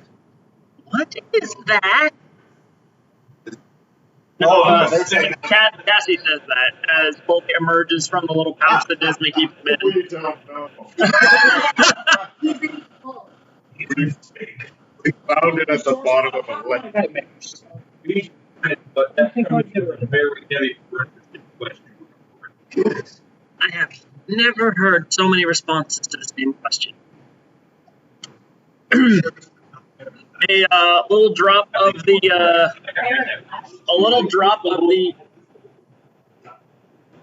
he just kind of like looks over like one little tentacle and just gets underneath it. There's kind of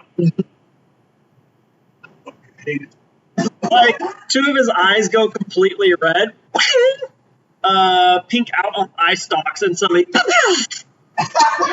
little lasers fire off and drill perfectly circular holes in the roof up there.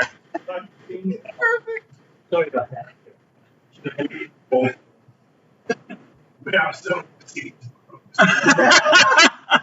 He's on our side. No, I think especially if he's on our side. Bully just kind of like undulates and then happily just kind of rolls away. I get falls and begin stretches.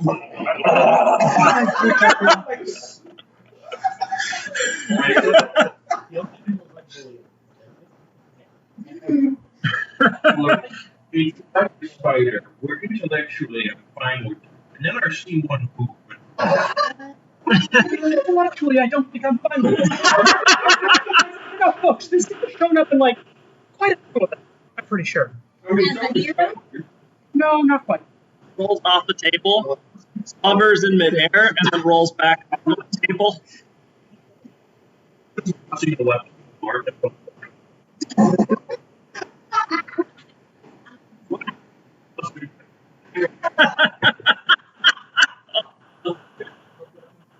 Yeah, there are a good number of hobgoblins. Additionally, there are some half hobgoblins.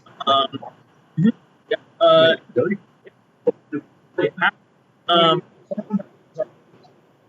Oh, I think I didn't realize that.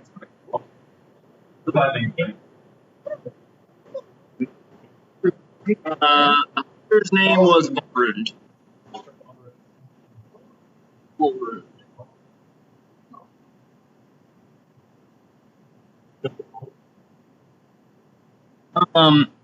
You approach kind of large goblin dressed in overalls and a kind of linen shirt and boots, a farmer.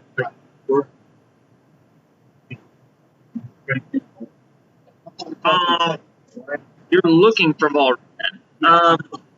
You don't see anyone specifically dressed as you hunter at this point in the bar.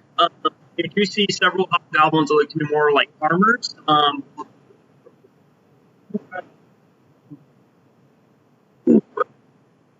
Well, he's usually out and about this time of the evening.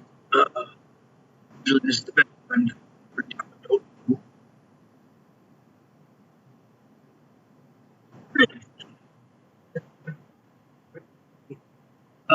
large hand comes out and clasps your arm gently.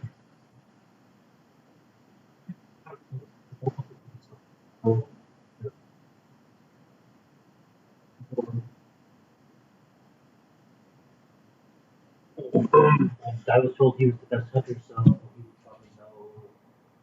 Yeah, Volrund would definitely know. No camps are a little far afield. They usually hunting parties come around here. They don't really post up or make their encampments anywhere nearby. But I guarantee if anyone were to know of any knolls in the area, it'd be Volrund.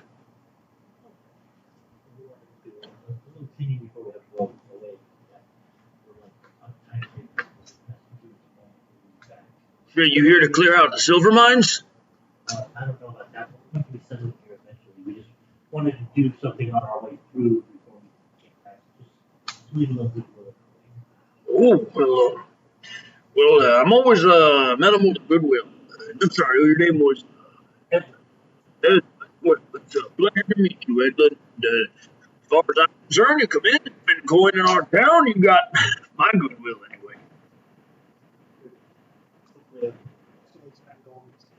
All right.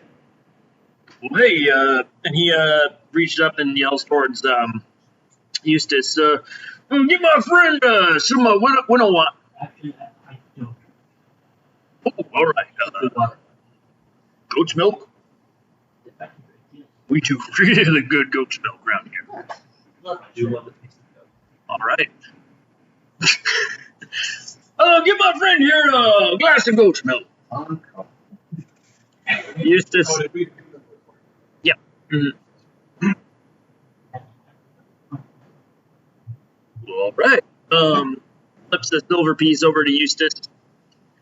Yeah, well, keep them coming. Okay, cool. You get a sense that these hobgoblins, most of them are from the Horndal clan, but there are a few that seem to have married in, especially with the Bosons and the Yingalors, who are a little more like.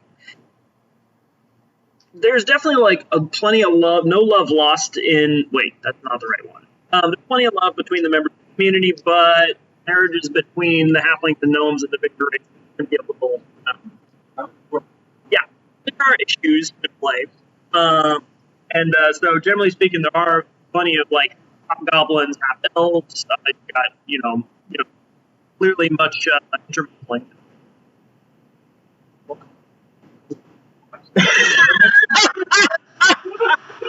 Oh man! Woo!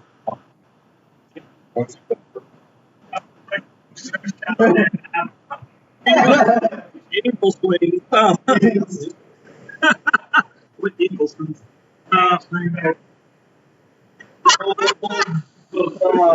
Boy howdy. You never forget your first. Okay, cool. You get a sense for, and you also do hear that most likely Volrund will be back in town, by dark, essentially. He'll probably be coming straight to the inn after that. Okay? I will sit there and hang with the hobgoblins and fly around and drink milk. Okay, fabulous. You get a sense for the town. It's so far, it's kind of what you see is what you get from what you've learned so far. They do talk a little more about the silver mine during this time. The silver mines near town are supposedly, it's sort of almost a local legend that they are filled with silver and riches, but the townsfolk have been unable to access them because they are teeming with kobolds. Oh, kobolds are even. And that's the silver mines are close, you think? Oh yeah, just I mean, probably an hour or two outside town, up in the hills. It's even easier if you can if we can get the roads going again. But try and track them down. They're not far off. Kobolds are not quite as challenging. Well, that's what you think. Kobolds have been around long enough; they can make a place really hard to deal with. Please let Jesse play some I don't trust the rock to that We have stick around. we have to stick around for Cassie's meeting, but after Cassie's meeting, I think we should go to the mines. I'll talk to them. I mean, it's almost dark out. Yeah, it's gonna be if the mines are underground, it doesn't matter if it's day or night outside. I like your attitude. Well, I say let's go trading there. I mean, we got some other trucking business we got to attend to. I'm certainly amenable. I'm not opposed to the idea of checking those lines out. Yeah, that's a possibility to look into, but perhaps something we can do in the coming few weeks. We're going to take care of what we need to take care of. You're over to join us. Okay. Oh, see. Start maybe. We'll wait till after the meeting and see how that goes. You don't want to yes. What's going on, what's where, and so we got some business.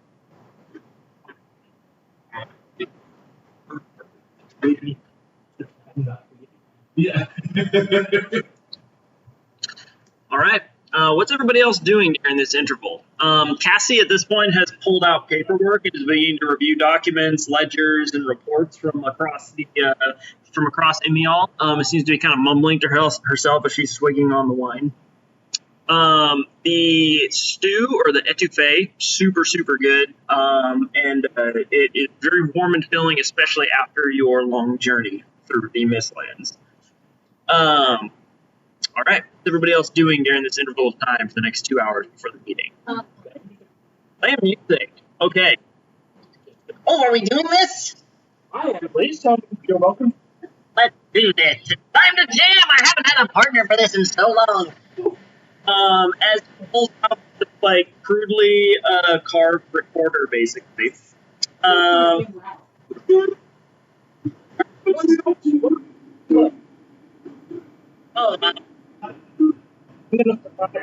Like this sounds super popular. I guess DR would absolutely know a ton of common songs from the area and throw out some of those. You know? the lusty Ganassi maid? Yes! Absolutely. Okay, let's start there. For those who have played Skyrim at all. You get up there, and it's definitely a cruder song, but he looks pretty excited to dive into it. As he brings out the recorder, and roll a performance check.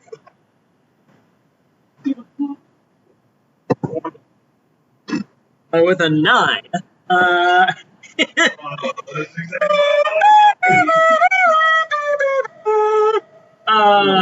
As it begins to echo, you can see as numerous patrons begin to kind of like drift away from the stage. However, once you sort of get into it and start to play your half of this melody, you manage to salvage it. You're like, okay, I hear what he's doing, and it's bad, but I'm gonna make it experimental. If you allow me, I know this isn't quite how it works wrong. Major input to make him seem like he's playing better, and just kind of give more. Yeah, never mind. Major image? That's I'd probably just bardic inspiration him. Well, actually, yeah. Can I have bardic inspiration him? Sure. Cool. Yeah. Okay. So he gets a D10 added to that. Sorry, 1 second. I'm going to. Yeah. Quite you better than me. That's all that matters. Okay, so he's gonna add a D10. What is it now? D10. D10. He adds. What is that now? You can't read these stuff. What even is that? What even is that? He adds a 2, making it an 11.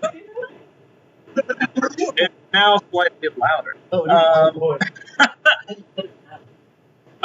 It is above average. So, Comma. I'm not kidding. wait.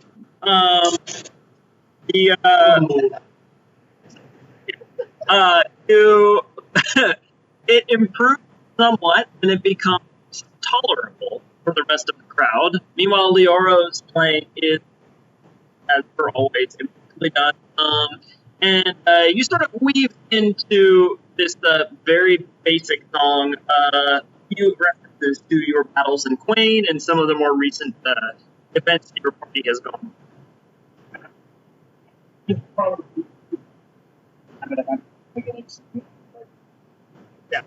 Kevin gets up there and he, as you get done with the first song, he takes a big bow. Well, you are excellent. Thank you. It'll be wonderful to have someone to finally play with. On such nuance. Absolutely. I've been training for months now. Very much. I'll give you some pointers on to do some. After walking the girl, it's okay. And over.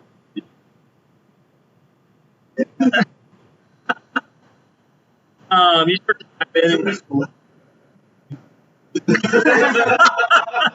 1,000 yards there. Yes, we look from this one.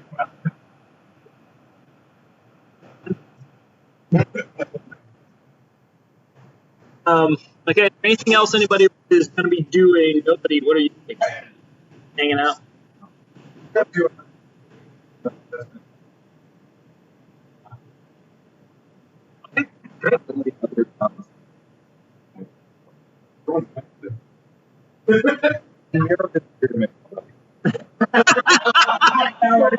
this point, the door opens. Ha! Ha! You finally, man, it's so good to see all of you. Boy, I think you're missing me now. Oh, I mean, well, in my normal.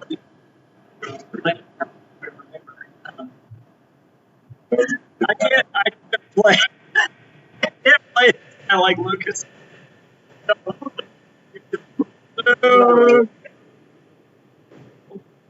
Man.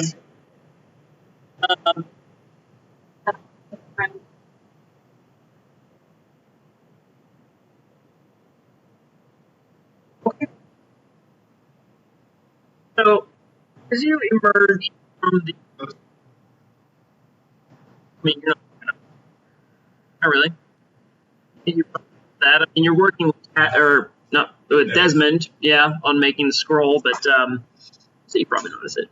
I see her off the pocket. Okay. Okay, you head out into the town. It's quiet. Most of the sounds currently are coming from the inn, and the rest of it's very peaceful. Where are you going? Yeah, well, it's just, I know we got a good walk in today, but like, we've been in towns for the past 4 days, and I mean, I told you this when we met, like, I just am not used to towns, and I just start getting a little bit, like, breathy here, and I just gotta get out and not be around all the people. Oh, and I completely forgot about that. I kind of thought about that. So, yeah. That's all right. And that's one of the reasons, you know, I gotta see this out. And it's like, look, Leora, all of his music. Man, it gets rowdy. which can be really fun, but also it's a lot. You have to start shouting to talk to you. Yeah. So,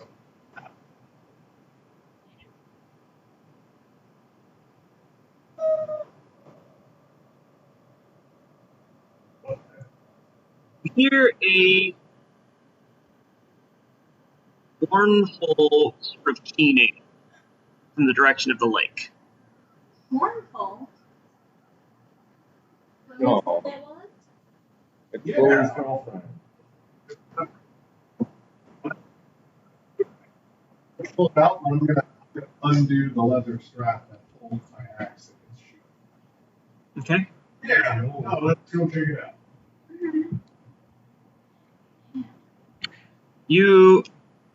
There is a path directly to the lake from your, and actually, you probably have gotten this map as well. Jesse forgot to give you. Maps. You have got maps.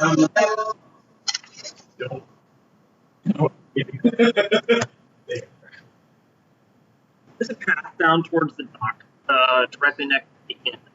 But we're on the opposite You- side of the.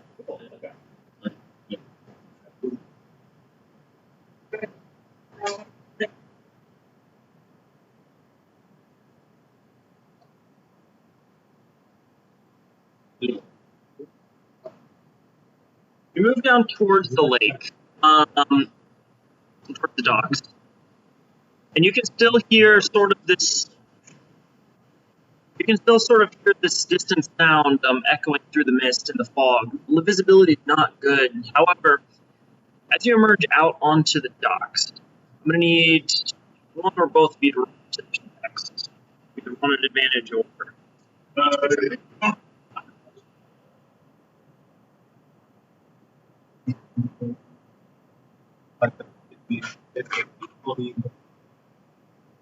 On the north.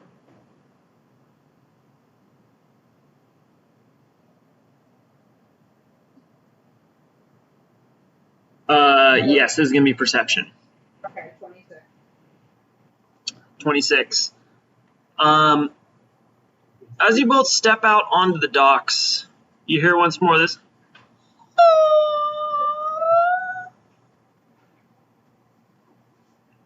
And you see a flash of silver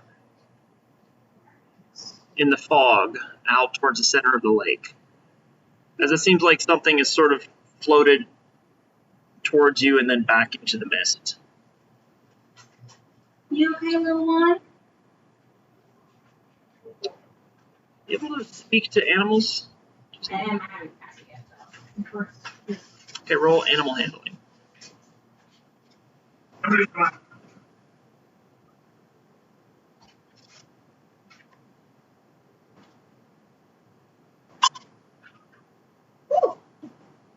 uh, 26. 20. Jeez. That was guidance? Yeah. Without would be 22. So I rolled a 19. The keening stops. You see the silver distinct at first, but a figure begins to float towards you across the lake. Is it a Kuno figure? It is not. As the shape of a large swan, comprised of complete, almost mercurial feathers, begins to drift in your direction. I'm going to just for safety's sake cast. I'm going to touch my feather and just say, "Oh Lord, I hope that this is good, but in case it is bad, look, it's keeping me on my feet with my wits about me, and I cast 4 of you already." Okay. I will do a cast since we don't want to wait 10 minutes to turn off. See if the animals. Who the fuck left their Patronus out? Alright, little one. I'll say again, but this time in animal. It's swanish.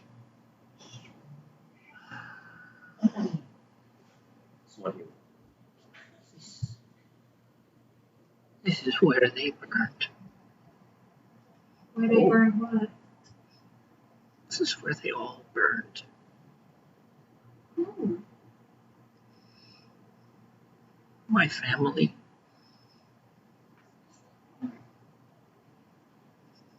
It's all right. I can fly now. But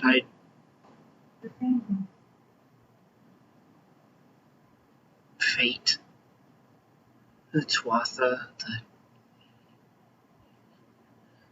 the whims of chance. It's been a long time without them. And the head kind of dips. This one kind of turns and begins to float out away from you, paddling out into the fog.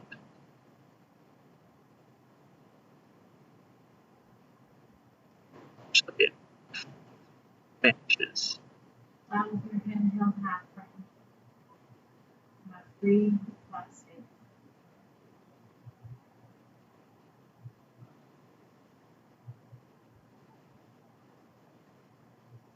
You hear one final. And the beating of wings sort of disappears into the sky. And that doesn't translate into a. Seems to be, I mean, speak with animals just tells you this seems to be more of almost a sob. Very just mournful sound.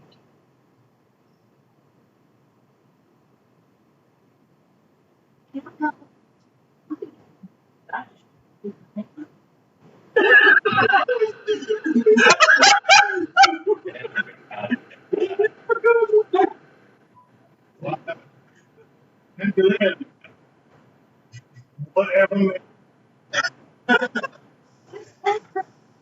I mean, I don't think I didn't the soul in it, but apparently walking down right here.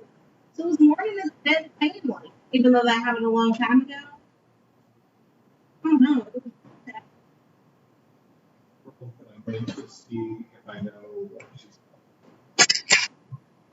You're trying to figure out, like, That's the one that came out of okay.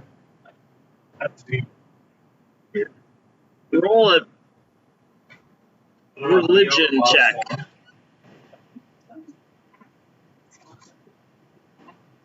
Well, I mean, Elry's not trying to figure out what Penny thinks. I was trying to figure out what the fuck that's supposed to be.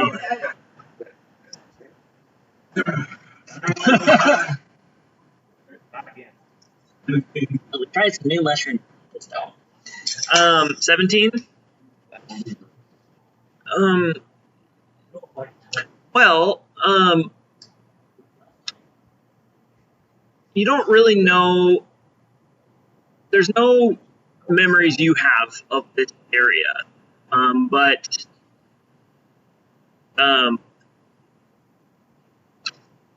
as far as you can tell, the lore of the Tuatha is fraught with stories of people that are, through one way or another, either run afoul or are blessed or pitied by the Tuatha and are given the gift of transformation, of becoming animals or some other spirit that can hopefully begin to process their grief.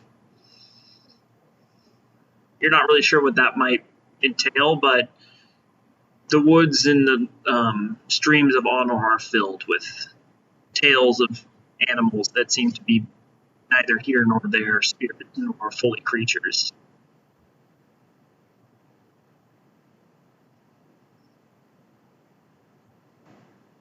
It's like the story.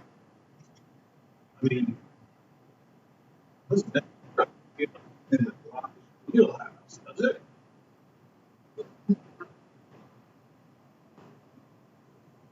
But I mean, for It was pure silver. pure silver. I mean, I know that they like tax birds, different birds, but the horn fact Bridget.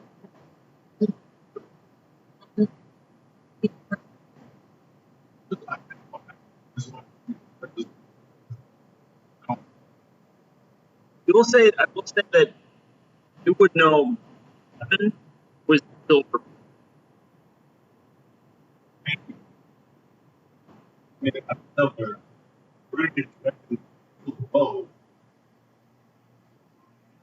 Maybe she just turned whoever that was into a swan so that they could just sort of, Process their grief after she murdered their family. after their family was murdered, maybe. Oh no, the swan said they did that. Wasn't he there? I asked who did it. Unless they were saying that they who did this to you, and they were like thinking about them being transformed. I was thinking, no, I asked who killed your family. Yeah, no. She said the two of them did it. Murderers, murdering us. Do you think your girlfriend did it? She likes to kill things, right? And then Bridget would have changed her into a swan. Not the fight, though. Killing really in the old domain. I mean, hard to tell how old. I don't know that's good. Good point. I do look at do we know it was a girl? Never make assumptions. That's how you make an ass. What? What? How do you? Out of you what? That's how you make an ass. Make an ass. I don't understand. Because if someone does things silly, they're Make an ass. yeah.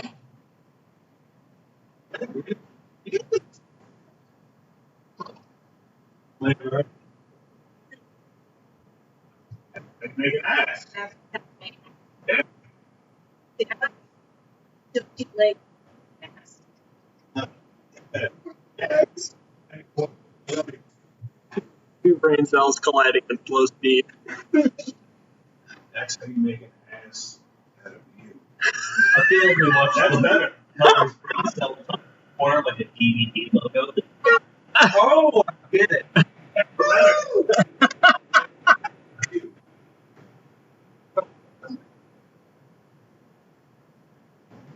Alright. Don't worry about how you make an ass out of you and me.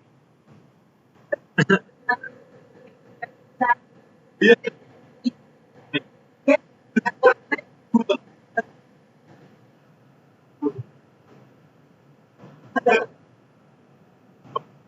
Alright. So, is there anything else you wanted to do or talk about on your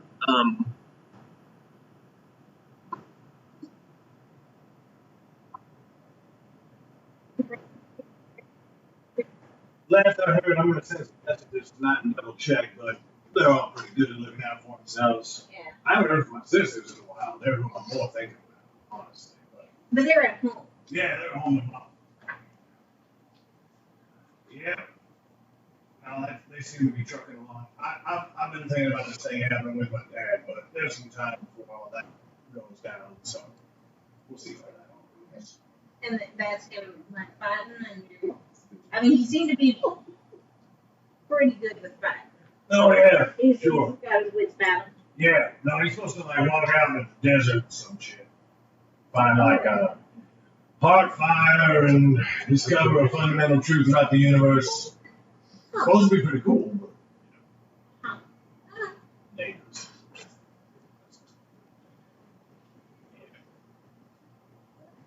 As long as he brings lots of water with him. That's true. I like the quiet room song. Are there crickets? Oh yeah. There are water? There are a ton of frogs actually, is what you're getting mostly. Like this ever present frog song kind of like floating throughout the hillsides. There are streams and rivulets everywhere where they all congregate and sing. And it just sort of creates this chorus all throughout you in the dark. Is there like a little just hill that doesn't have anything on it. Like, you know, come on. I mean, there's clearings. You're Comes over the hill, flops down, as it looks at the sky. He also has plans for Grass left on the tours till the earth. But when I used to go hunt with my dad, he would show me how I first. That's right over there. Going that direction. Here, probably that.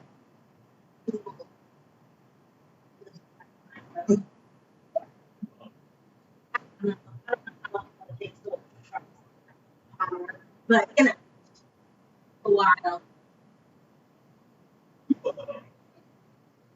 You talked about a grove something.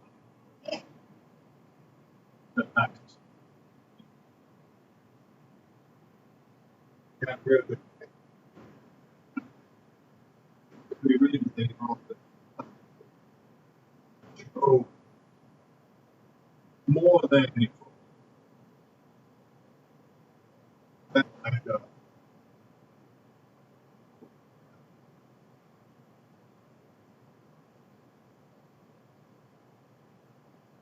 Yeah,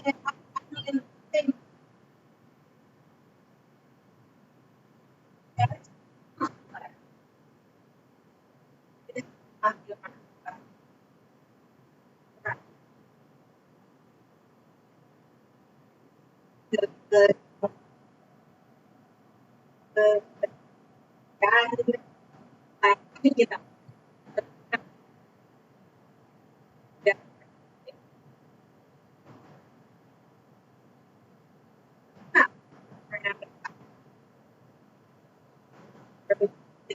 I want that.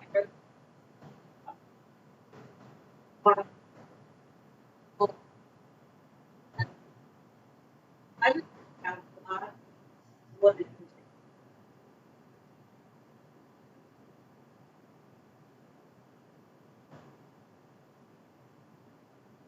is. He's the one who,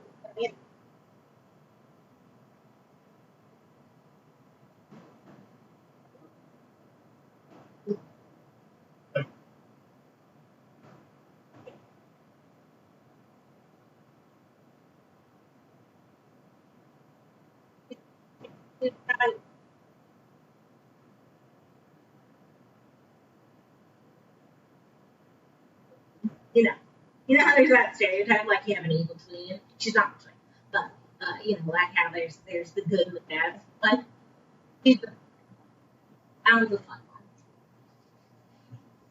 one. I think that's right. Well,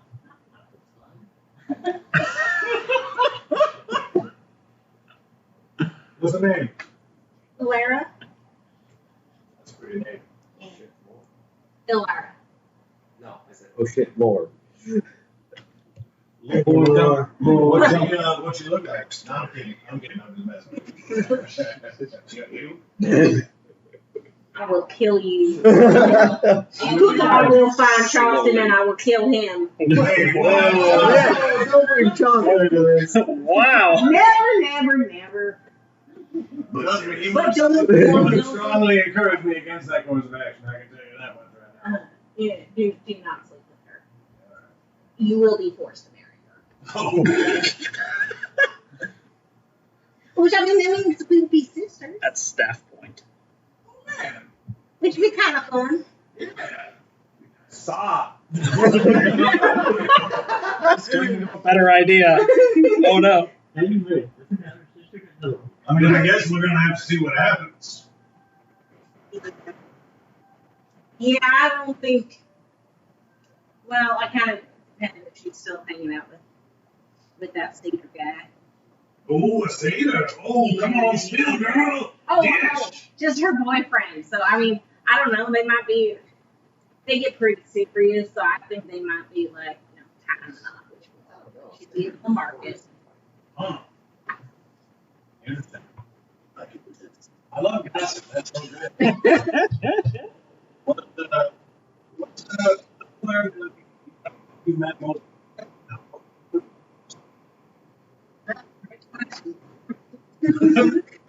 I know.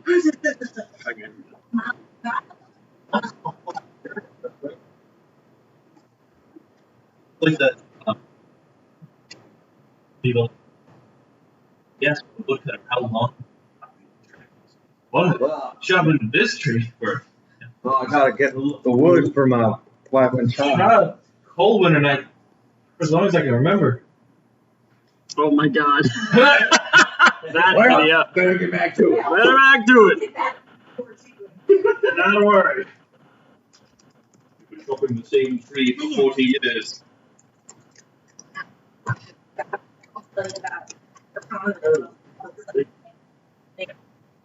Who? Bill Saba.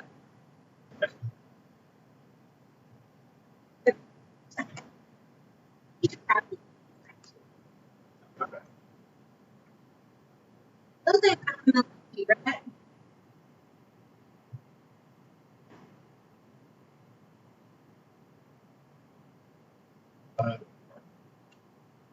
They wouldn't be out. You double check you. Not gonna lie. Well, getting everybody.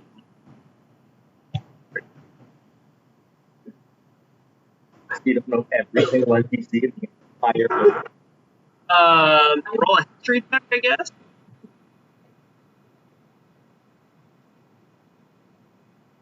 They definitely are not.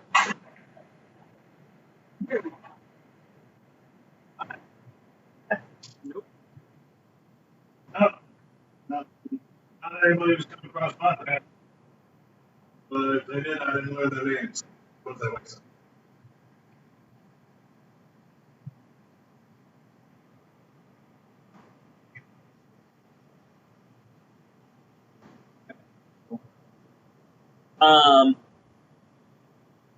You,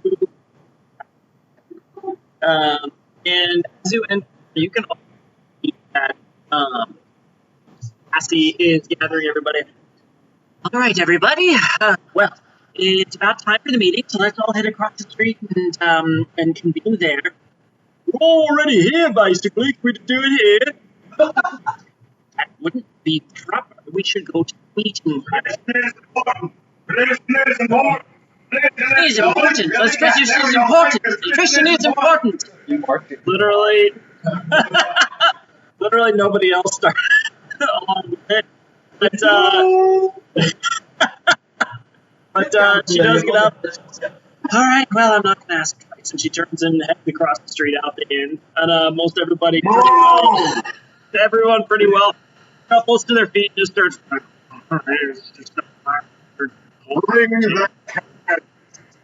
That's a good idea. Yeah.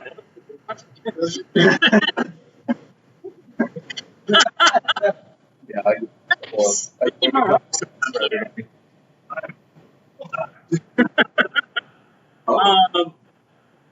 You head over to the meeting house where he's already in the center platform. The various folks of Emial are already beginning to settle. You would see at this a one in range attire with a long bow slung over their shoulder. Enters as well.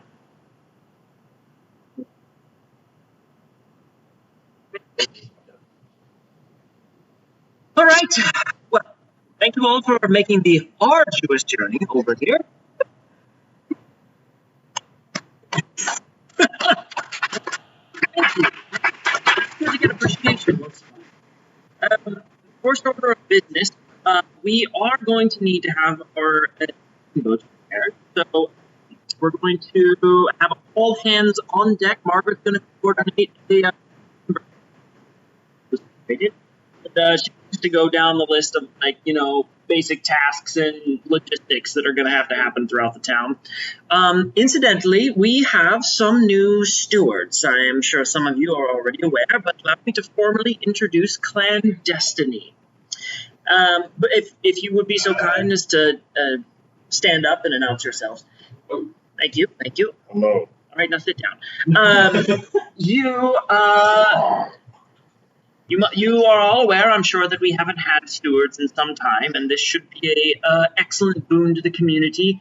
Incidentally, I feel like this is a good time to say your taxes have dropped. And immediately the entire community, yeah! Woo! Clandestiny! All around. Yeah. They're gonna hate us when we spike it later. That's the trick.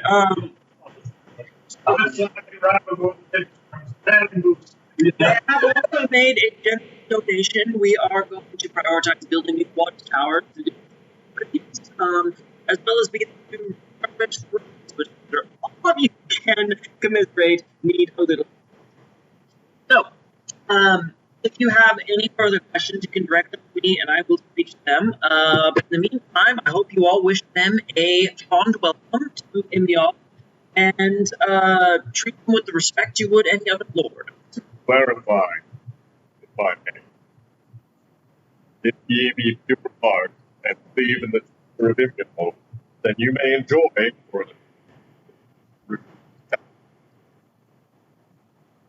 Fine, what's that mean?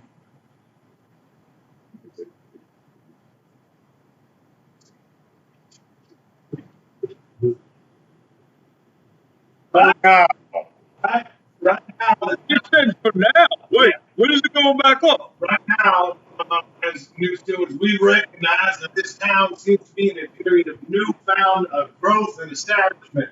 And right now, we can't do anything better with any of y'all's money than what y'all can do right here in this community at this time, right now.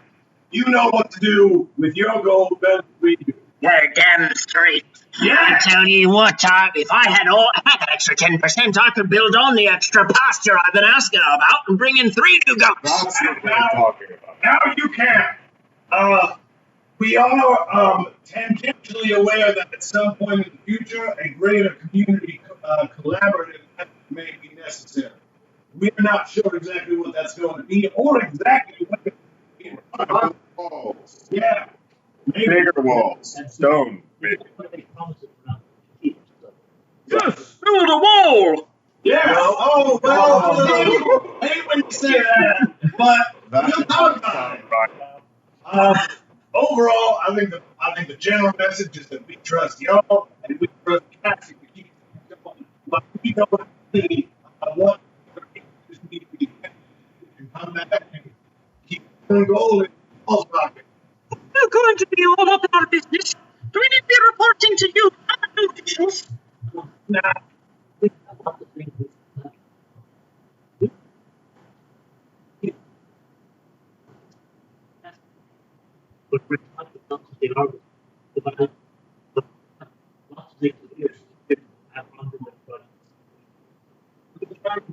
The time being for the future, you need to consider Cassie to be our intermediary here, a person between. To everything you want to talk about, keep talking to Cassie about it, and they'll relay everything important to us, and we'll be able to get things done as they come up. But if any existential threat appears, let us know quickly. We'll be here for that.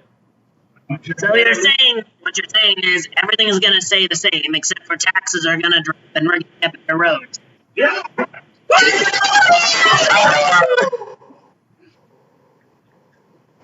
Explosion of tears across the room as you get a rousing cheer of Clandestiny!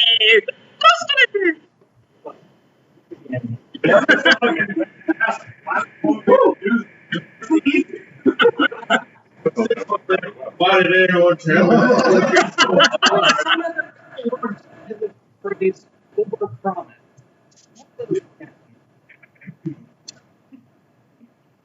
Are there any further questions that anyone would like to levy towards our new students, or any other questions they may have for us?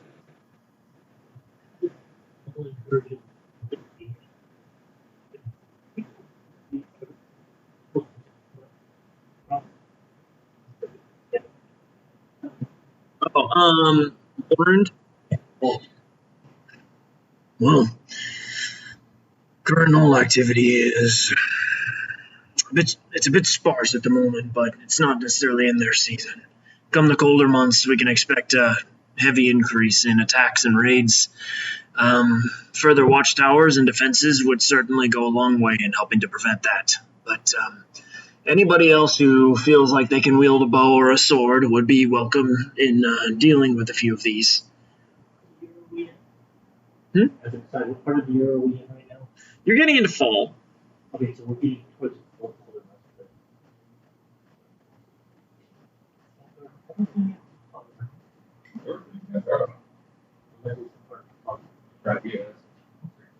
After that, we was, I believe, going to look for the next thing. So we could actually be back here every 4 months to do something about the moment.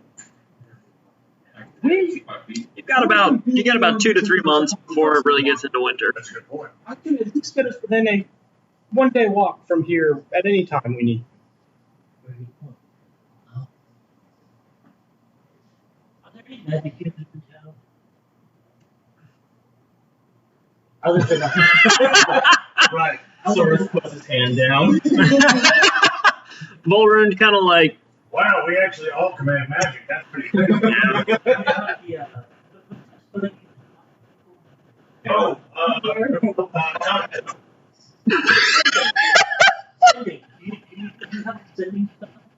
no.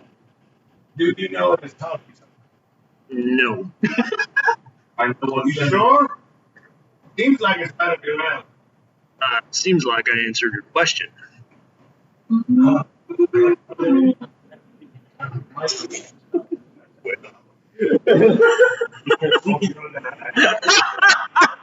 Jeez.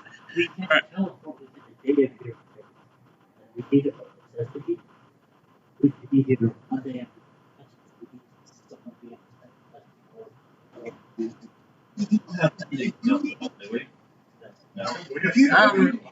You said a runner to Tweety, they could get a hold of us. It might be a little more delayed than we'd like.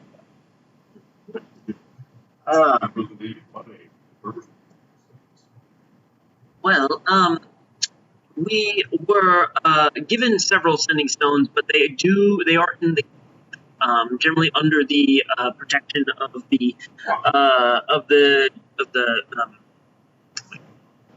ear of the houseman. They are in the keep. Generally speaking, those who are the stewards are expected to have stones to speak directly with a representative of their choosing within the town. You will be given those when you go to. I think that's yeah, but if you immerse, yeah.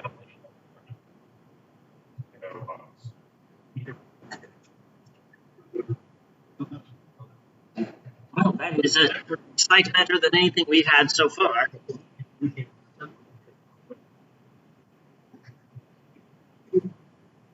Wonderful. That would be amazing. We haven't had any stewards or defenders of any kind that we can call upon in times of need. That would be wonderful. part of the deal we made. Yeah. Gonna take the key, we gotta take care of the town, so. Sure. My people believe in Jesus. What are you going to do about the ruins on the island? About what? What's up with the rules on the island? What? We, I did want to show you those when we bring you to the keep for the first time. As you can see on our map. Yep. We just inherit a curse. We inherited a curse. Yay! On our map. There is a small crossing that we. Right over here. Yes, this used to be the location of the previous keep that our town called upon. However, it was broken when we arrived for the first time. It wasn't our keep. It was something we don't even really know when it was founded. But I wanted to show you that when we were across. But it has an ill reputation. but it hasn't been an issue except for those who meddle in it directly. So we don't need to spread hysteria. No, absolutely. We can go check it out. I don't know if it's being honest. The spooky dark. Yeah, That's our favorite thing. If you would like to, it's certainly fine. Or we can take you straight to the keep, and we could begin to deal with administrative things and math and budgets. No? You know what? Actually, though, I think maybe the best strategy is about to come. See, this group we really specialize in the whole key, the target, the group of monsters. Say one of us. There is one of us whose mind is of such untempered and unparalleled caliber. Holy shit. That he would like nothing more than to put within your office for the numbers and figures. Right? Let's start it off. Is that the cat? My friend, me are cats in the passengers. Yeah. Our friend Casimir. Oh, I was given to understand the leader of your group. But he is currently the on the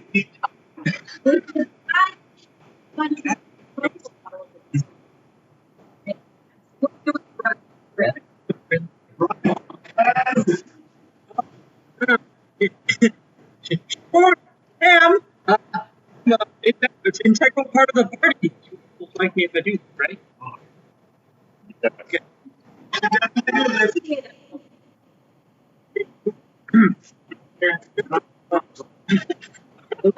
Actually show up. Next time you will be sorry, here's a big stack of paper. You have a second. We can print. Man. We always score. Oh man, you're a bureaucrat now. Cuckoo cuckoo. All right. Well, I suppose I can guide you to the keep then, if you are so inclined to deal with it now. Yeah, let's do it. Alright.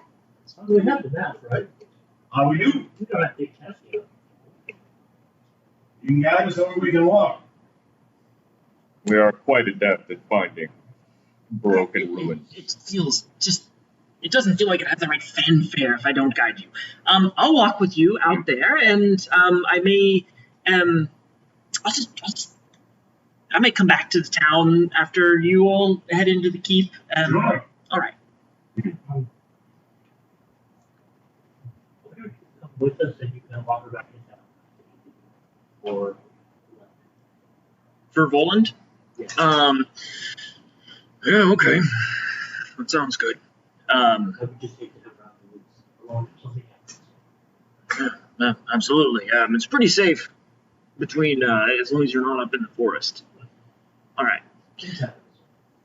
Okay. Well, in that case, unless are there further questions? I was gonna ask a question while we were walking. In that case, I call this meeting dismissed. Resume your drinking. Yay! Drinking! Ah! Let's go. All right. Yes. You emerge back out into the street, Cassie leading you down the pathway to the east.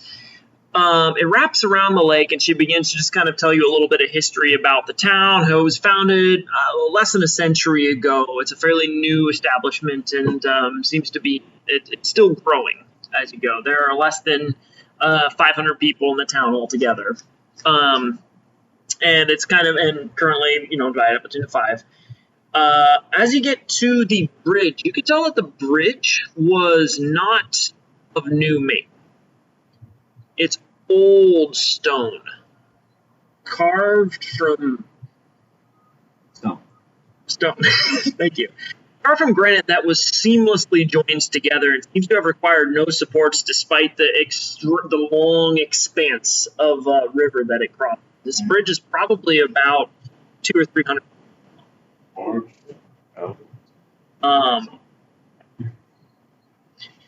Well, we don't know, but whatever it is probably where the original founders of the keep came. Natural form. Someone must have built them. Be careful, Master Chief. You cross over the bridge. It is now full dark, and you are barely illuminated in the lights of the town in the distance that kind of are carried through the fog. As you step foot onto the island across the way, Cassie sort of seems a bit nervous, points in the direction towards the other end of the island. I hope you understand, but not you to the actual ruins. Yeah. Actually, this is what we say. You chose to bring us. Thank you very much. Yes. Bringing us this far. Of course. Boland, no. You had a question. Okay. Yeah, I was gonna ask while we're walking around. I was going to ask her about saying what we found. Found the name of the Lonely Swan. The Lonely Swan. It's a bit of a local legend. In the days near Emil's founding, there was this family that had a home here. Supposedly, they went by the name Eal. But among the family, there was a young man named Nodek. He was a boy, though his family and community cherished him greatly.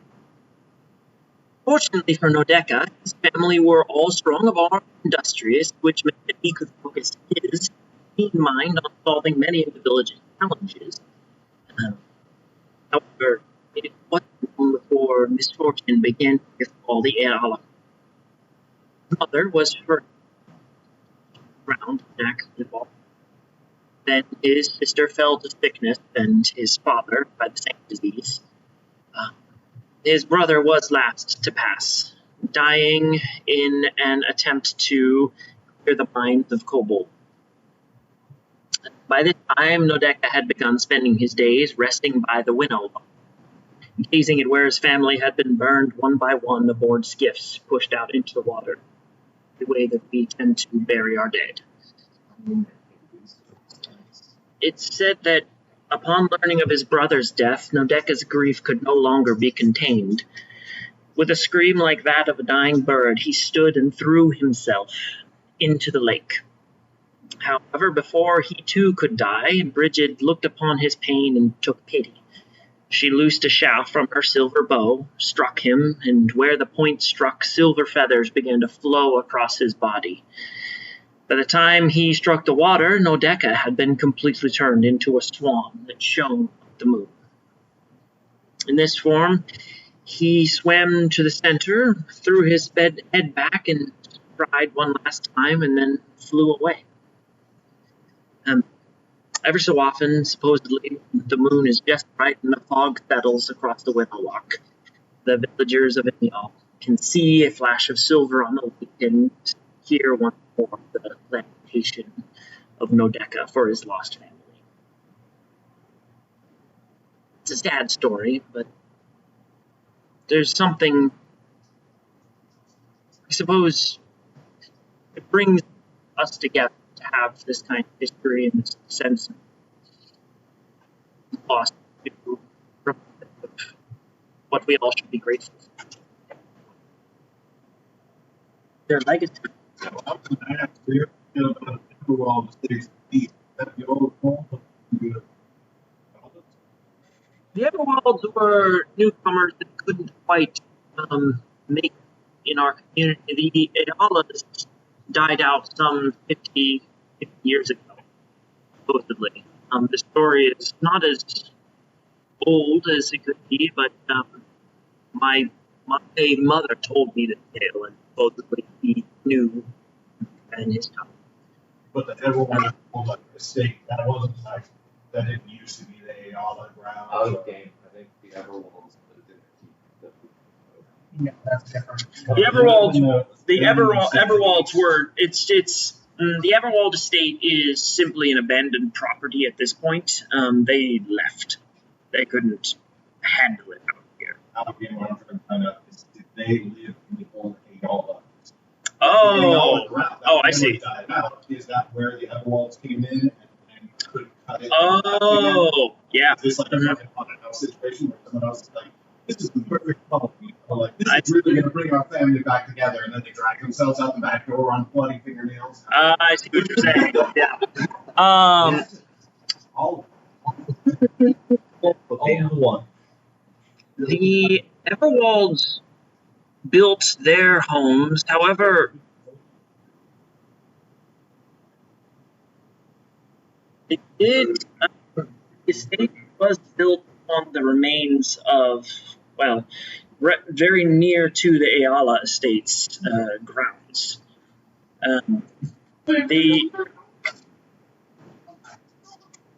The Ayala properties were, yeah, I'm working on that. It's also funny.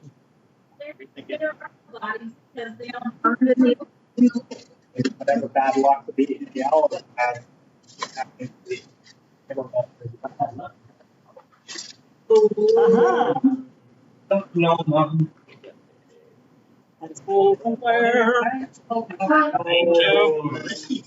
The Ayala's estate is no longer on the. However, they were located a bit off the path about. The estates there have been long in disrepair, but it is a premier plot of land if you're looking to found an orchard or some other such terrible enterprise. Good enough. That would be import-based, perhaps. I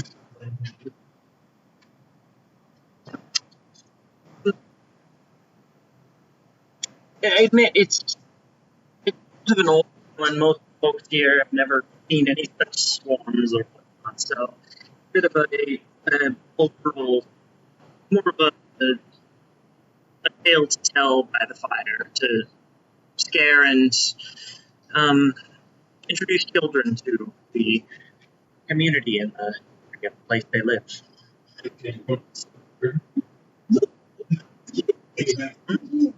Perception check at advantage.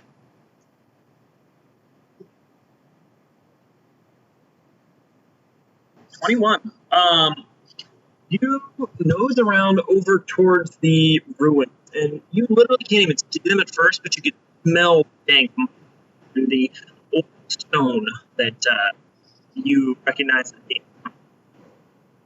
construction. Working your way through the grass, you do smell a certain sort of deathly odor from that direction. More like long decaying flesh.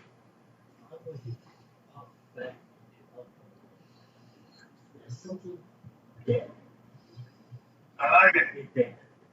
At least I can smell it. It's moving. I don't know.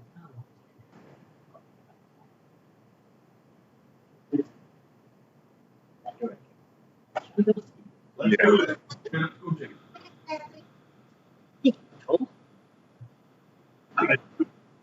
I don't think we always are, but you know, Never has happened once. You stride through the mist towards the ruined structure. Yes,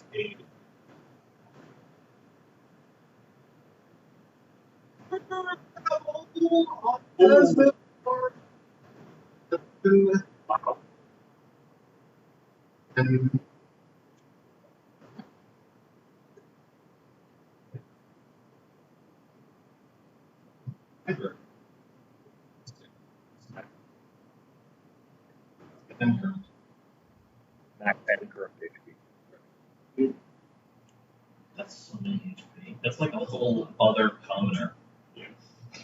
It's just an entire 2 commoners, man. And thus the Philosopher's Stone was born. For one time Okay. has, yeah, holy shit. Yeah. No, that's a temporary thing. It's busted. You walk into the ruined keep, and all around you can see huge chunks of stone, ancient work that has been collapsed and broken all around you.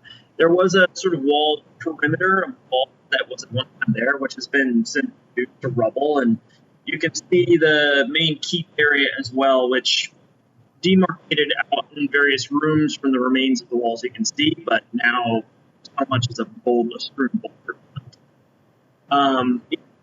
Eerie, strange kind of aura hangs about this place. However, it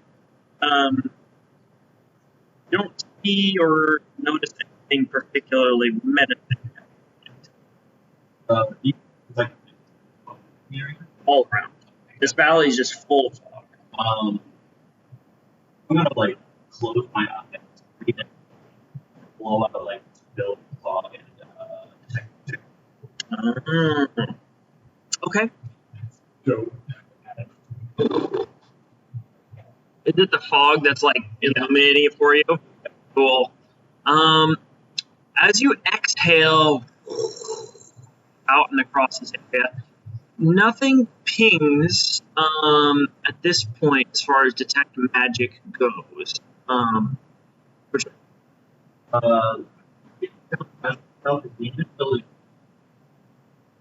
This whole yes, a minute, I believe.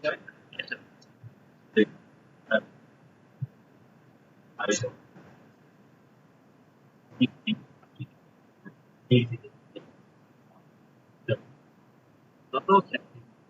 All right. Standing in the ruins of this old fort. What's everybody else doing? If you guys don't mind, I wouldn't mind just getting my bearings for about 11 minutes or so. Sure. Yeah, go ahead. Cool. I'm going to commune with nature. Nice. Druid shit. Druid shit. Okay. I love it. Let me see if I can remember how this works. You briefly become one with nature, gain knowledge of the surrounding territory in the outdoors. This spell gives you knowledge of the land within 20 miles of you. In caves or other natural underground settings, it's limited to 300.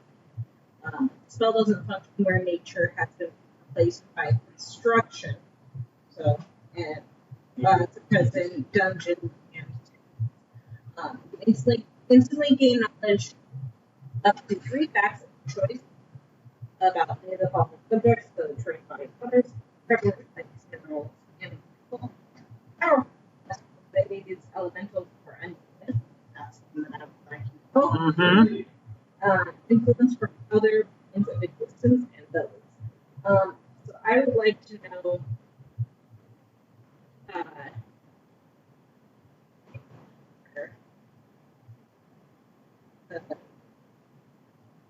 So.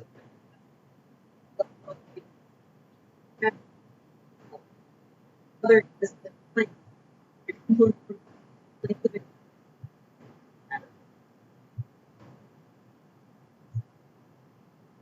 But I don't have to pick like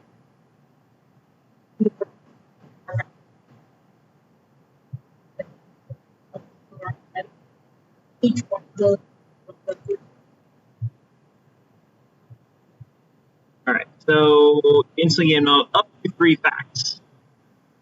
So you, I'll say that you can choose like any one of those bullet points counts as one of them. So powerful celestials, fiend, fae, fiends, elemental, or undead.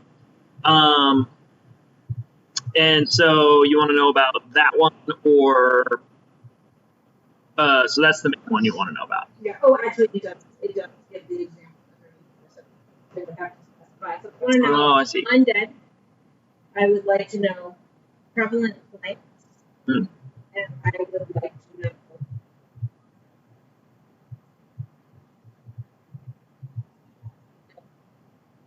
Okay. Prevalent plants or elementals. Or Undead. As you kind of release your senses out, you feel as if the various tap roots and clinging mold and mycelium all throughout the dirt around you becomes, like tip your own fingers, feeling into the dirt in the area around you. As you dig your fingers into the earth of this island and spread them down, you come in contact with machinery. It seems that there is construction underneath the island. So that's of something,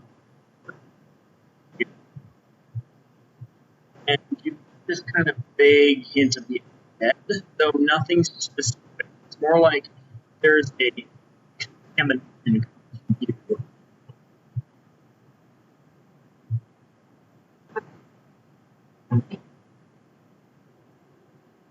Anyone who I know is kind of dark, like if someone were to look over the branches from the tree on my back will have gone back around both of my arms and going into the dirt. That's super cool. That's super cool.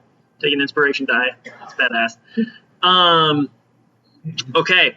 So that's the information you get at this point. Well, there's something underneath this ground, you know, whatever they call it when they're building something and leveling it out. That's the one. And it also feels dead. Not like how most buildings feel dead, because those do too, but there's like undead presence, but not like specifically. I don't know how to explain it. It's just that Bad vibes. bad vibes. Yeah. Not from just putting my fingers in the dirt, but we can look. We can find out with the magic of eyesight. It's not dark. We all have disadvantage on our looks. I cast Unknown. Sunbeam. Ah! When did he get that? But actually, It's not like, I mean, for those with dark vision, this is fine. Yeah. You know? Yeah. Okay. Let's do the thing.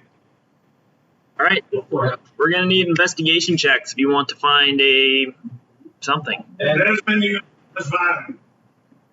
What was that? Yeah. Out of curiosity, too, I'll let somebody else roll for him. because I don't have dark vision. Which is the thing for basic. If I light a torch, does that make its ability better? Or it's like turning your high beams on in a fog bank? It makes it work for us. Yeah. Like for you, it's inky. I'm gonna say, rules is written, torch is a torch.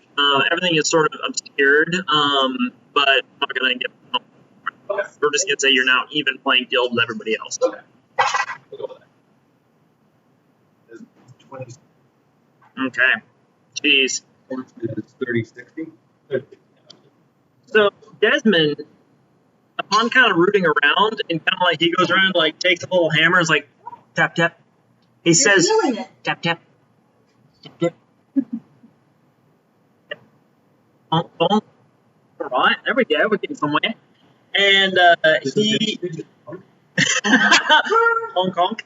And you see he's just at the ground near the remains of a fallen tower. Rubble has strewn across this portion of the island. However, he kind of like you can see the edge of what would be a trap door that you can see the remains of molding that was over the top of it, but have okay. Tremendous.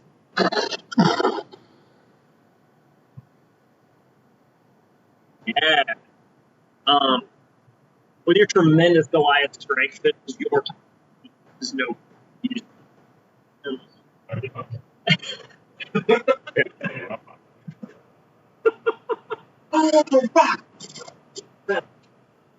Super traps? Okay. You don't see any magical traps on this one. Go ahead and roll investigation.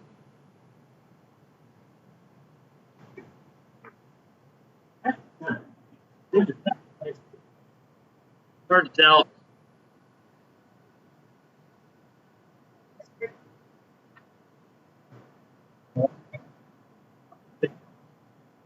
Okay, keep counting. Oh.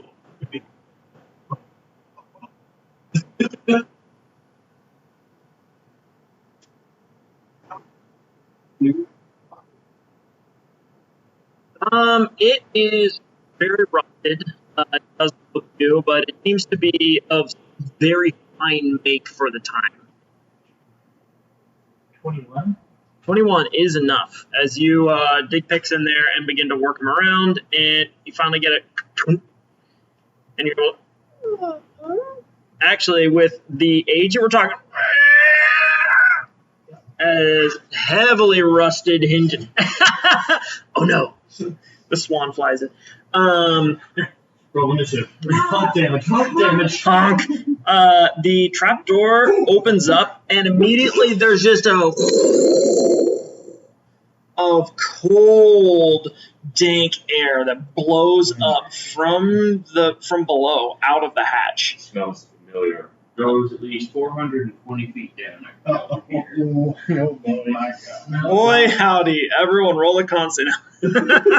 You're all high as shit. Oh, I don't want to roll for that. I'll just take it. I don't resist. Oh, I say I'll go back for seconds. 17 plus what? 18. I found my people. Oh, they're all hot boxes. It's like chill box.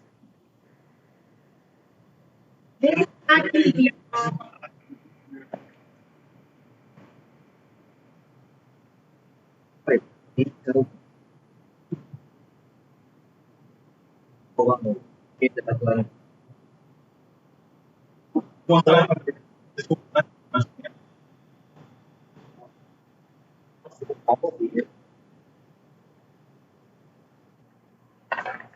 Oh, that was the end of the story. See, I thought there was going to be more. Well, that's cool. After that, there was no more descent. That's the end. For about 30 minutes, it was very.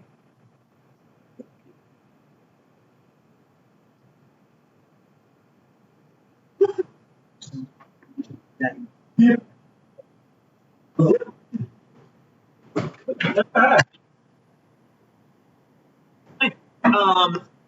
So, right down in. All right, you all begin to climb down this ladder and.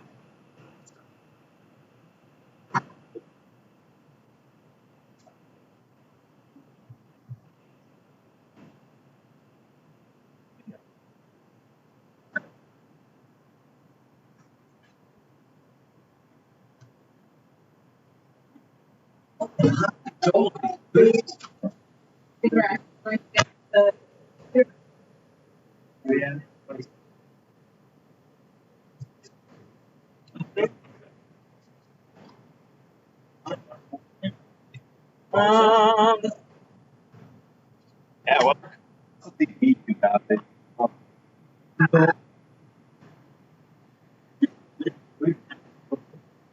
Mommy? And by an 8 red dragon. Alright. Actually, yeah, Jesse, that is a good point. How late do you want to play this game? Probably 9 max. Okay. I'm good. Let's call it 9:15 for safety. Oh, Get good sense of yeah, probably. With 20,000 G. Yeah, you get like a brick and mortar institution and Wait, for what? For what? good sense. The traveling apothecary. Yeah, honestly, we probably need better roads first. I am out of truth stage and almost out of sample scrub. And I've grown fond of the sample scrub. They might. Yeah, I guess they'd be back in farm still. It does make you smell just like. It gets me further.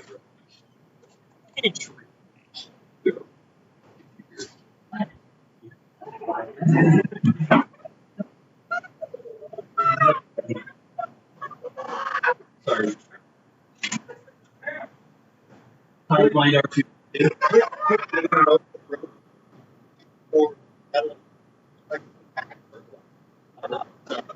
So that's no, again, because it's separate. Putting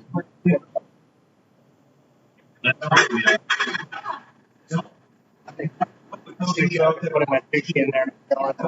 Like, yeah, I know. I think we've been using it as garbage too. Literally ages. Damn.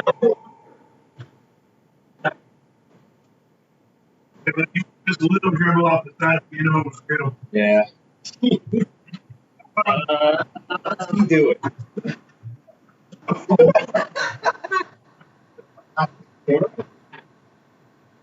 Like the ginger and stuff from. Yeah, I saw ginger. Yeah.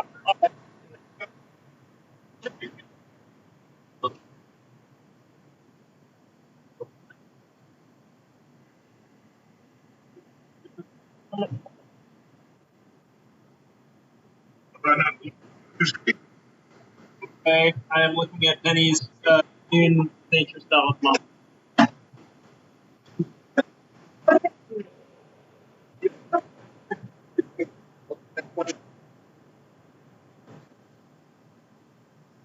Basically, they're all of ours.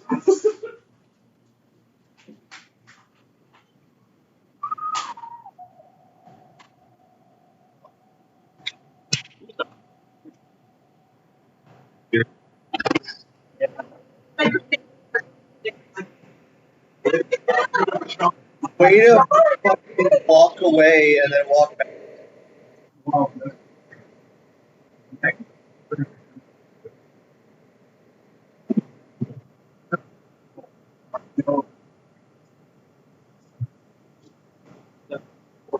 Not for you, but yeah. Yeah.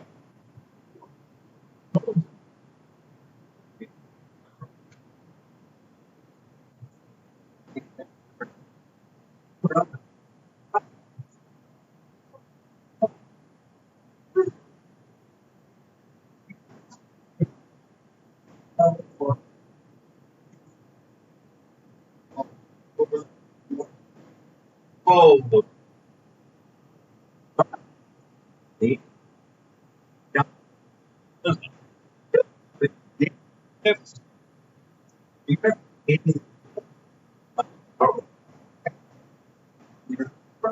It's to be higher than 50.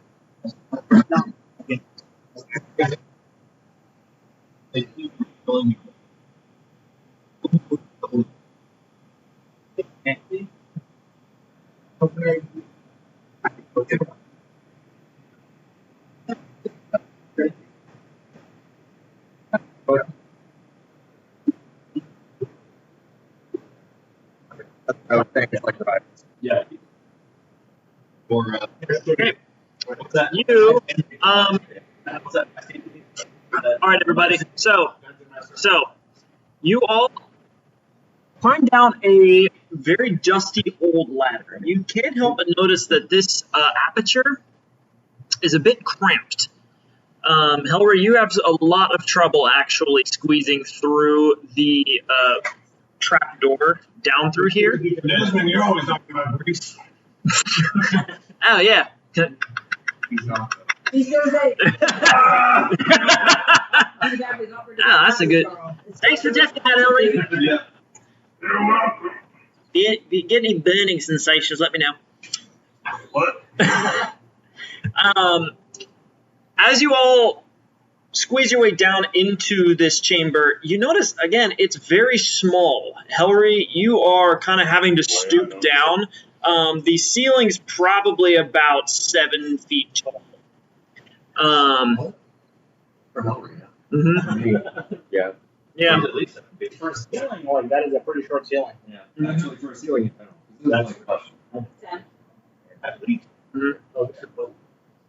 So picture probably like, yeah, not. A 7-foot ceiling is right here. Yep. Basically. Yeah. That's special. For the majority of you, it's not too bad, but Saris, Saris, Nobody, and Helry all are going to be kind of stooping down as they move through this place, which shouldn't be too much trouble.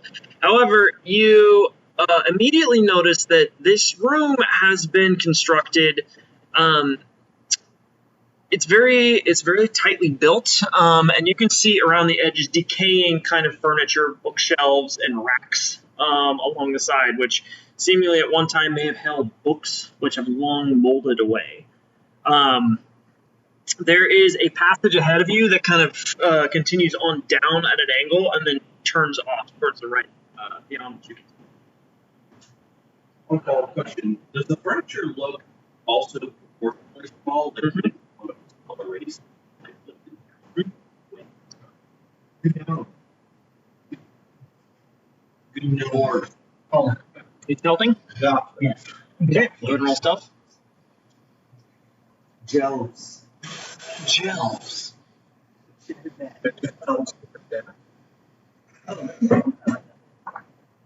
Oh, a natural one? Oh no! As you begin to walk down the stairs, for 14 total. Yeah. You actually, what's your passive perception? Any back right. That's no perception. 15.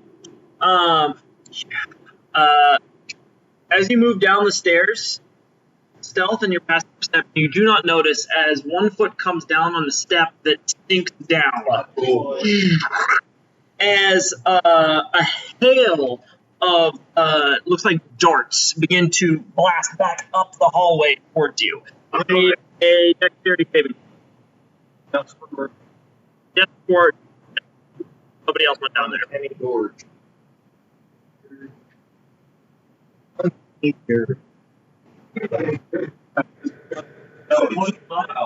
25 is enough as you dodge half of the damage, and also, so you take the what if you take 16 points of damage.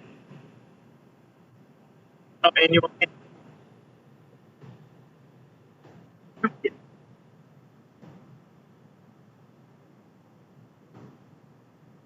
say because it's crap. I think that's, I'll say that. It won't work on a fireball, but it will stay on this. So you drop it to 8. However, and that actually means you do not have to make the Constitution save. So.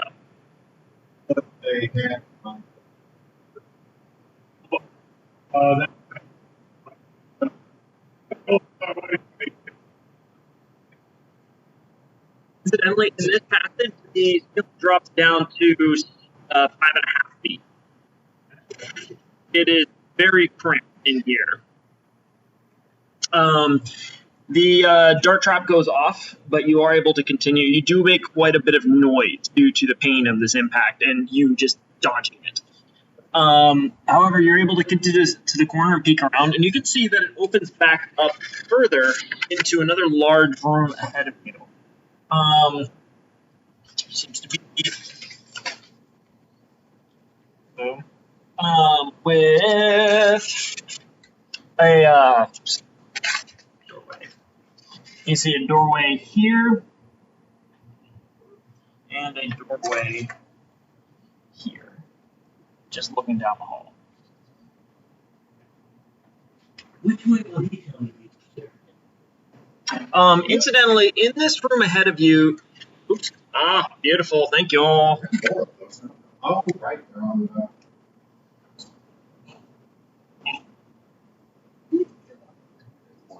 Door is shorter than the other.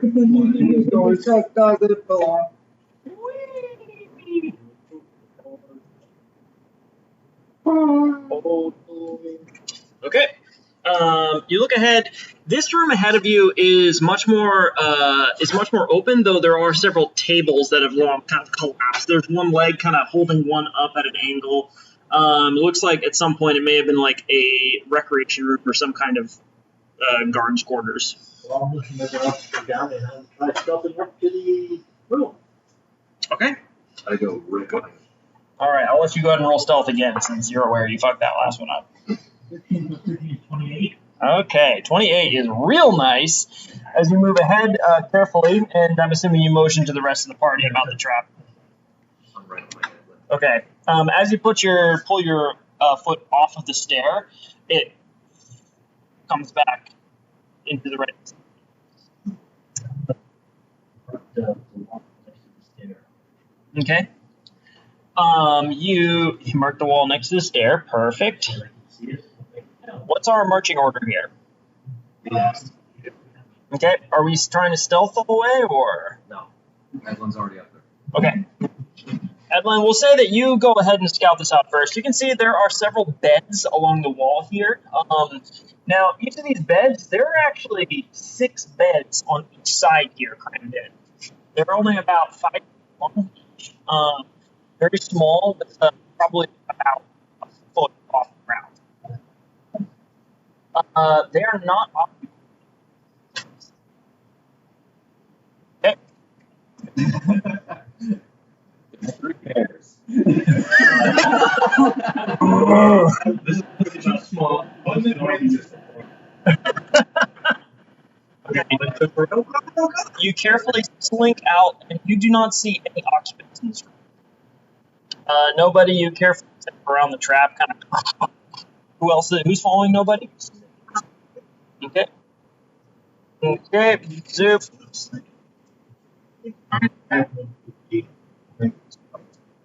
Okay. But then I actually don't know how tall Leoro is.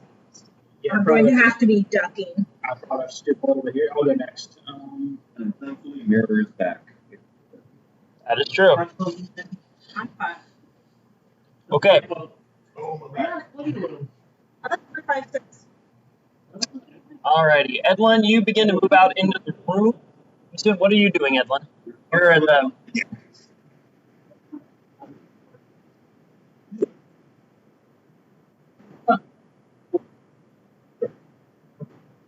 So as you emerge from the corridor, okay, good. Roll a perception check.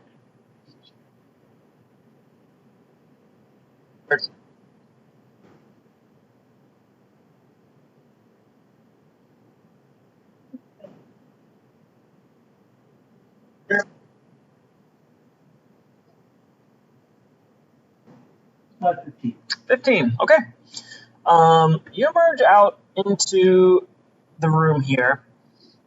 As you step out and away from hiding, you're stepping out into the open. You don't notice any traps, and the doors lie ahead of you. However, you can't help but get a prickling sensation on the back of your neck, as if there's something really unsettling about this space.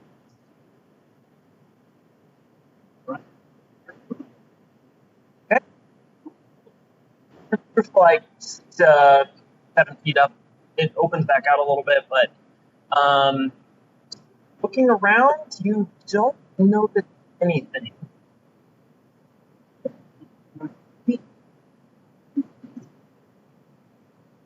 Okay. Nobody, I'm assuming you're following?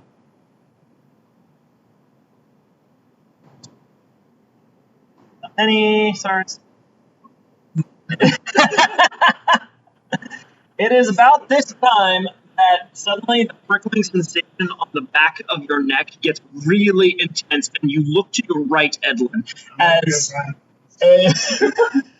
as a portion of the wall here, about hip level to you, a little higher up, seemingly begins to bulge.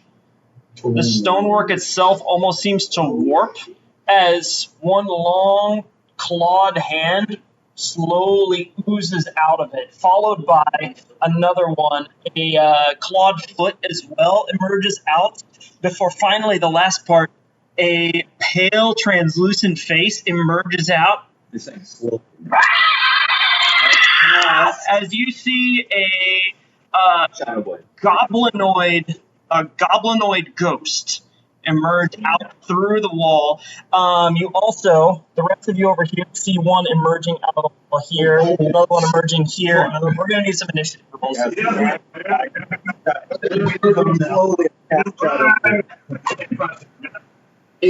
That finish.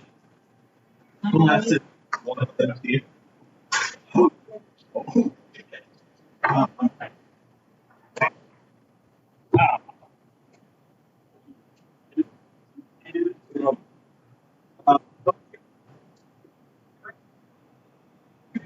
Ended up over there. The Right. I'm gonna use these guys though. They look like the ghost thing from Ghostbusters. Yeah. Okay, so one is emerging out over here. Another one is emerging out behind Helry over here. Another one's coming out of the wall here. Another one's coming out of the wall here. Another one is coming out of the wall over here. Okay. Do, do, do, do, do.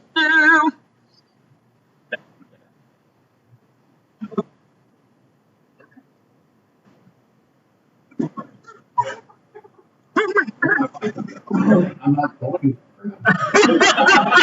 Look, I know this kills the ghost, but I want to kill the ghost more satisfying. Away, and then they're gonna come back. Depends on what's the art.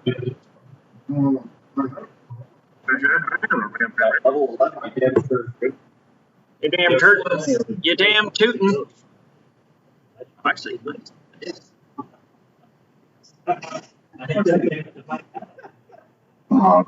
Nice.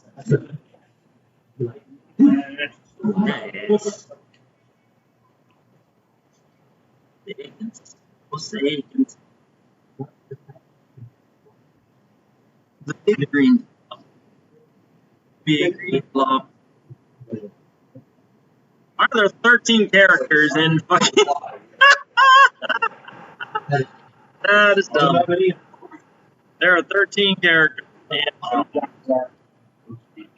there's a Harangon. Something like that. Eldunk is in there. Alright. We don't have a Kaz either. Okay. Jesus. If I could look at everyone else's character for streamlining.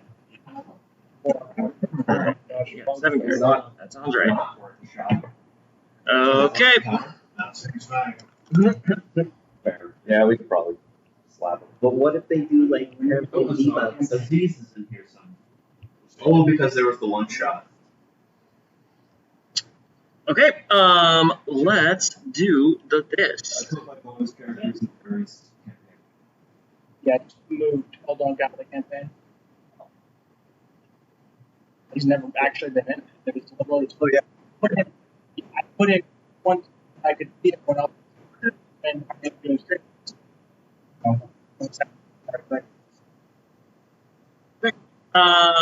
Let's do this.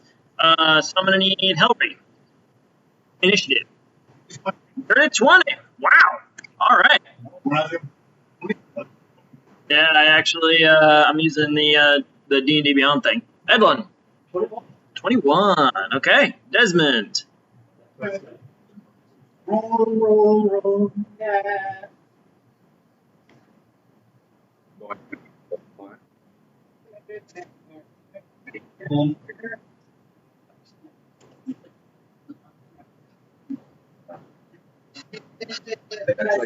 Well, okay.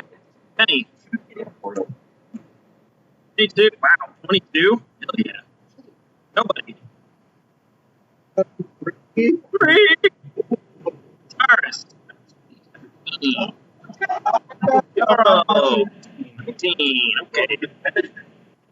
Very good. Let's do this. All right. First up is going to be Penny.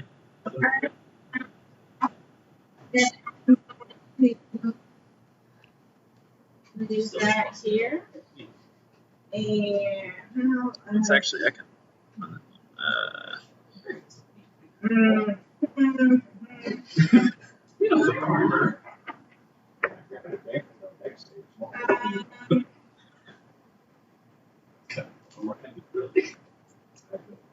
I'm going to.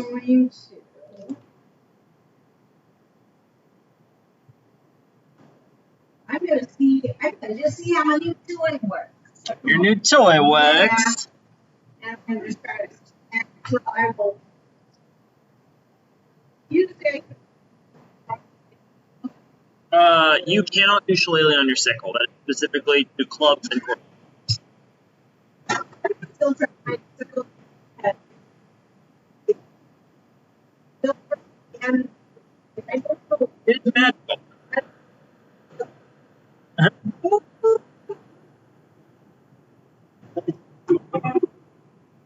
Benefit. 17 does hit. Wow.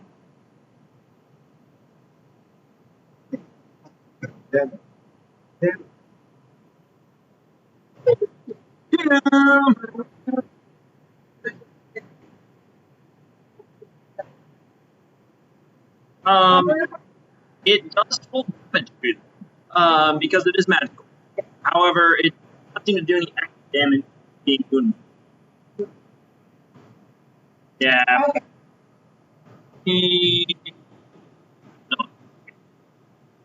No silver vulnerability here. You do 2 damage. Great.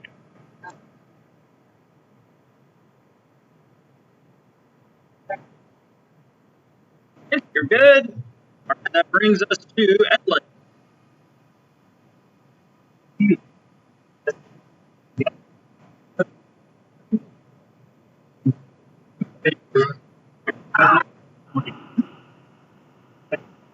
Very good.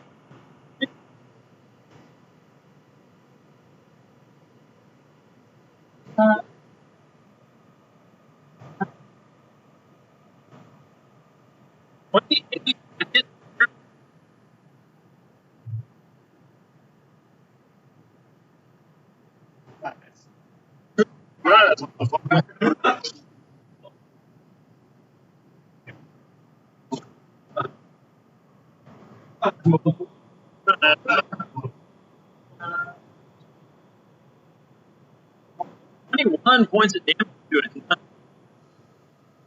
8.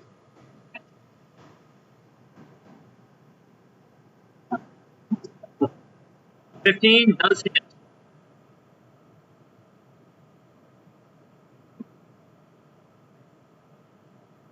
Okay, 9 points to him.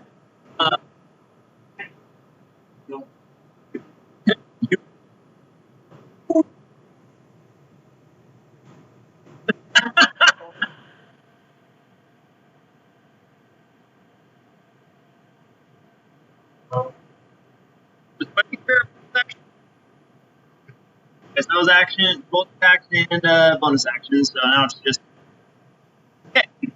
movement. Okay.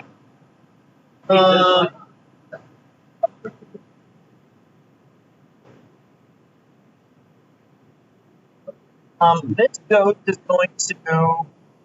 It's his turn. Is going to rush around Kenny and attempt to possess nobody. Okay. So I'm going to get your Christmas saving throw.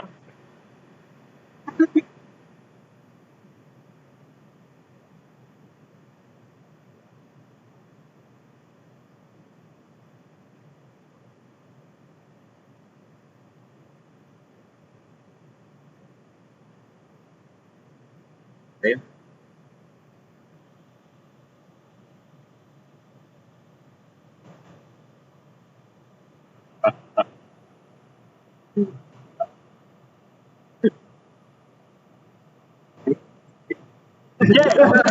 Okay, that could have meant a lot of things. As the ghost seems to leap towards you, it enters your body, and you suddenly hear this kind of chittering and angry goblinoid voice inside your head. It's not too late. We can stop them. We can stop them. We just must finish it. We have to finish it. However, as you kind of exert your force, you actually hear the dark in your mind crowd out the impeding goblin coast as they out of your body. Nobody. All right. Number 2 here is going to attempt to possess Edlin. So a save.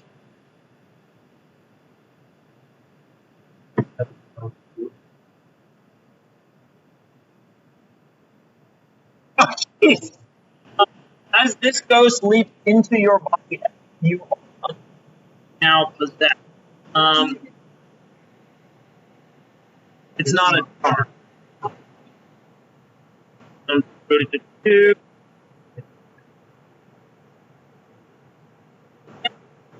This ghost leaps into Edlin's swarm. Edlin, feel and hear similar kinds of. It's not too late. We just finished. Few more steps. Few more steps. You all watch as Edlin's head kind of turns and looks towards you as the rest of his body to follow. And then clumsily, scimitars wielded in each hand to be the dagger in your or in his back. 20. He's gonna come in here actually build and then get flanked. Turn, bring us to Hellry.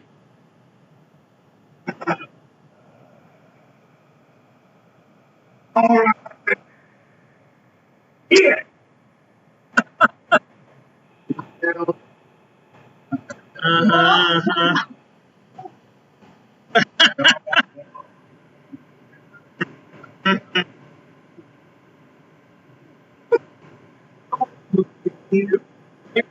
Something else? Let him stay possessed? Right?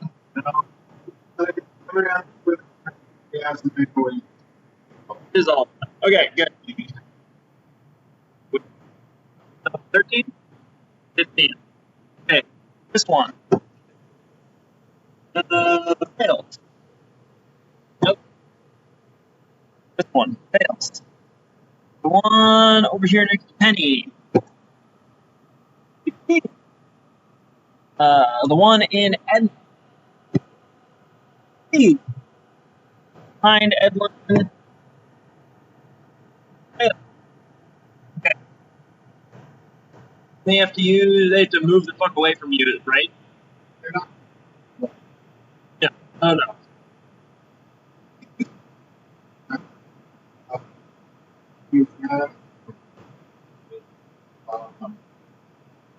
To save again at the end of your turn, or it just ends at the end of it?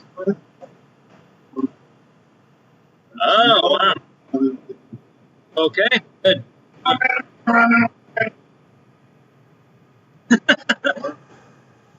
Alright, anything else for your turn? Spiritual weapon. Okay. Bonk.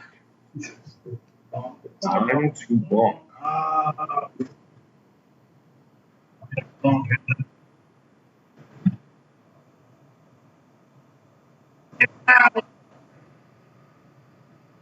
Yeah. 11. No, I think that is. Yeah.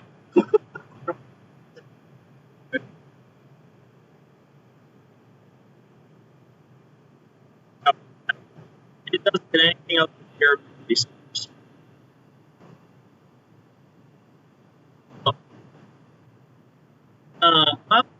Because it doesn't technically have.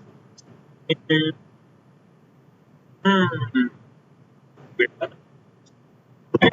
it would have had proficiency in other terms of life. Doesn't it does not gain access to your knowledge by proficiency. So it has a goblin.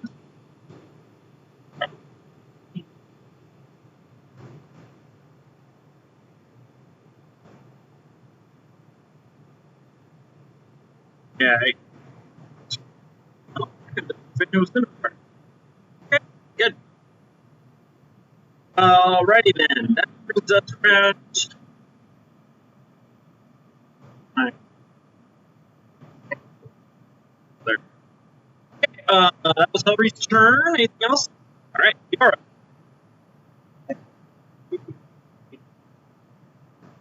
Magic. My real house.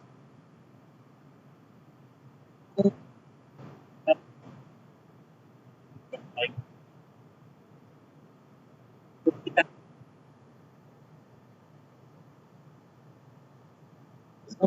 And make it actually easier to hit.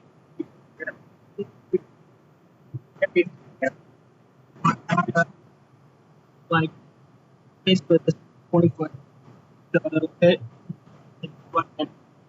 Okay, so the ghost gonna bring back saves. This one's ghost. Rules fails. The other one fails.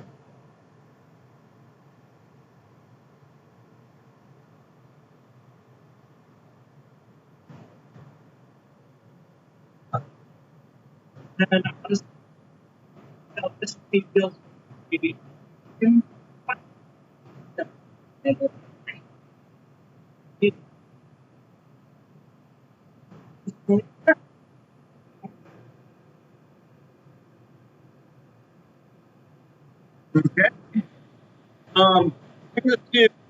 This goes back here.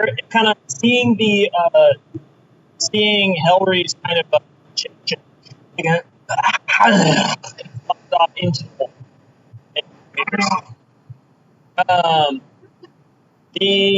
That ends its turn. Bring us.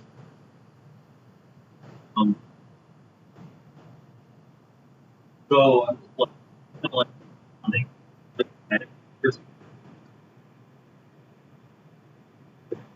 I'll let that hold. Vision happen this time. Almost.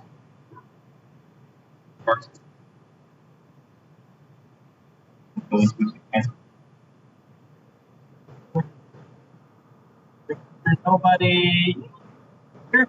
Okay.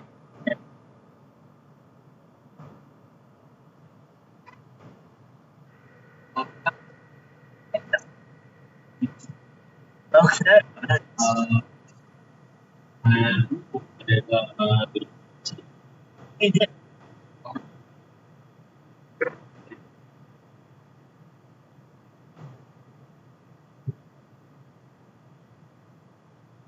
Yeah, but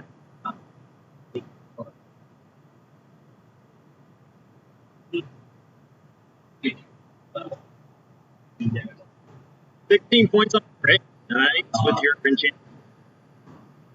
and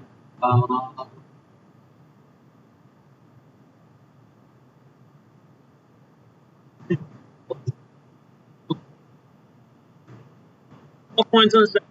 Nice. Goes to still looking pretty strong, but definitely fun. Okay, good. The first bring it to the geode. Fades away into the wall.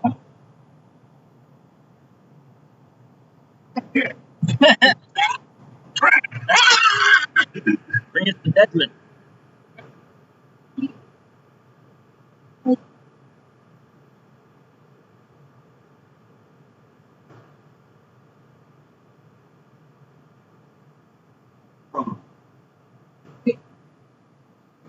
He'll try, I guess. Okay. Push myself against the wall.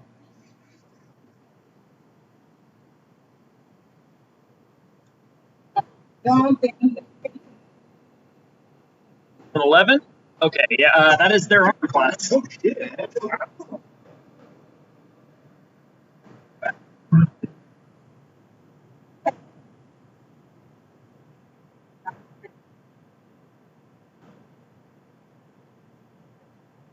For people is man.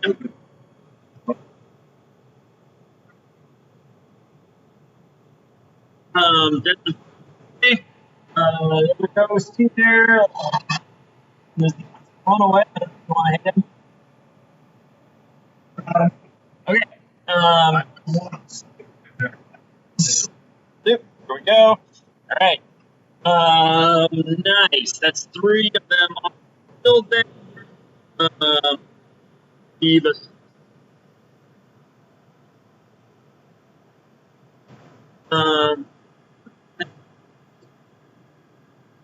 Nobody.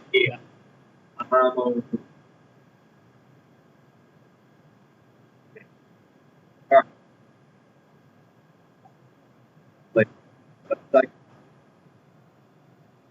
Ooh.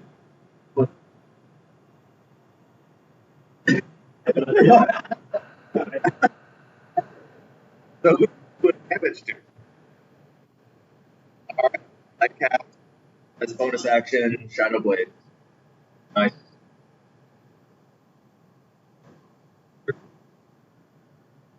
Pause.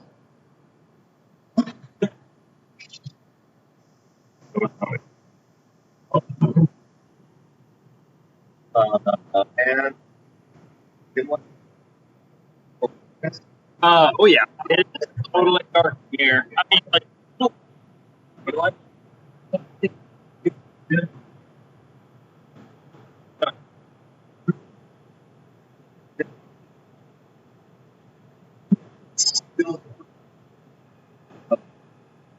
Alright, and it's who you are.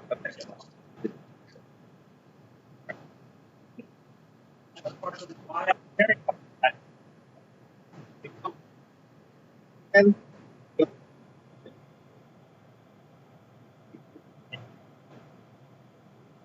uh,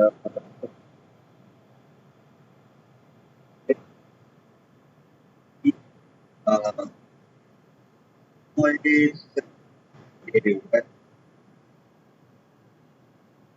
a simple weapon with which I'm proficient to deal with like, you know, okay. No, I didn't use strength. I think I also have finesse.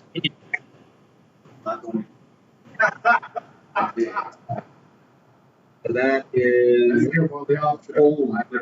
Mm-hmm. 7, 6 is 13, plus 5 is 18. I'm sorry, Edlin. You are still in there, but your body is not under your control as nobody slashes through and you feel psychic pain coursing through your body. You know? Yeah. They cannot be targeted while they are possessing something.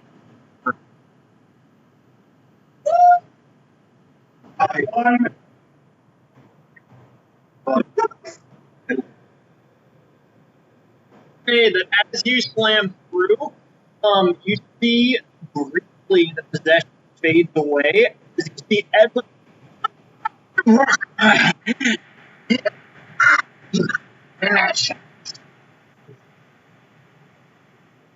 No.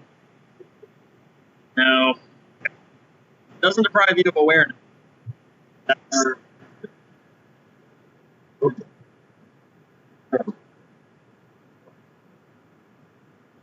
I'm gonna say that similar to listen another like only gonna make a mistake. That you now hit the person.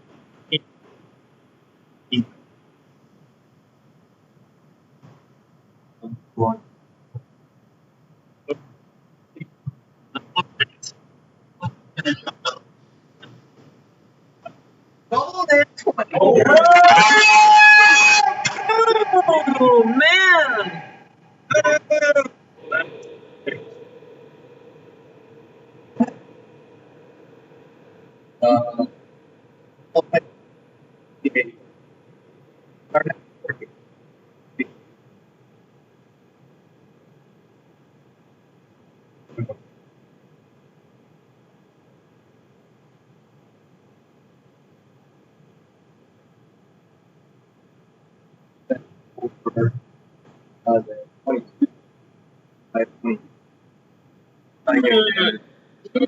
Jeez.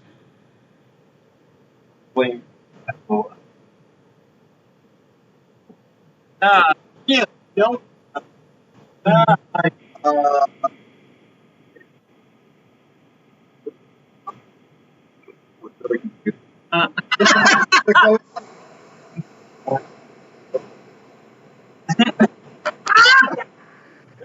its ectoplasmic life essence pours out of the gaping wound on its side. It doesn't seem to like vanish so much as it pours out of its and its skin begins to like implode in on itself as the whole thing sort of spills onto the ground.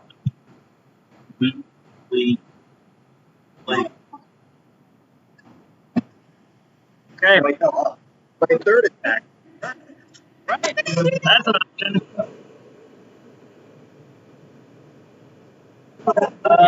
There are no more. Three of them got turned. One of them possessed Glenn, and the other one used skill. Okay.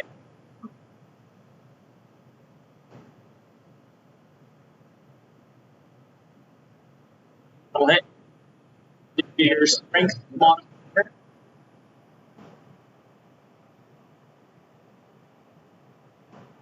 think it's what is your strength modifier 5? In which case it'd be 6.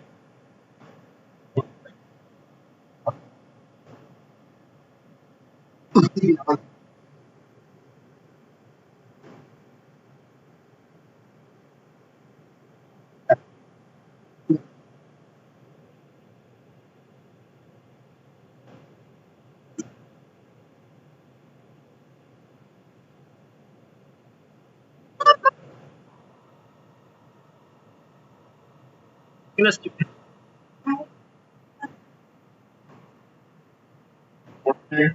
don't.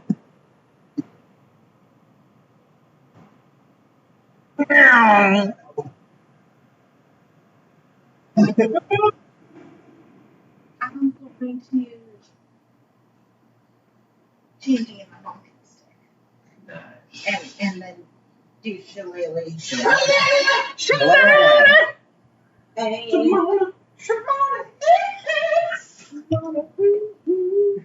Alright, that's 8. When you get hit, because that's a 16 plus. That will hit. And then it's shillelagh. Shalala. Use your pumping stick.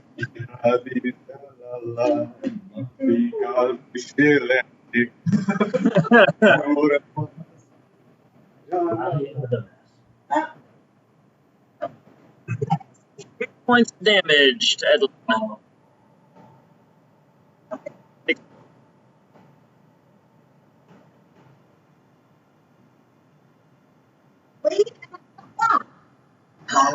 Leave Edlin alone. Edlin, unfortunately, you are incapacitated for your turn, and you cannot use your body, though you are still hearing this kind of ever-present shrieking. Unfortunately, no. Let me just triple check that. Okay. However, it is now a ghost turn. It begins to move your limbs against your will, as it is going to make its 3 attacks towards. You're right. Thank you. So yeah. Yep.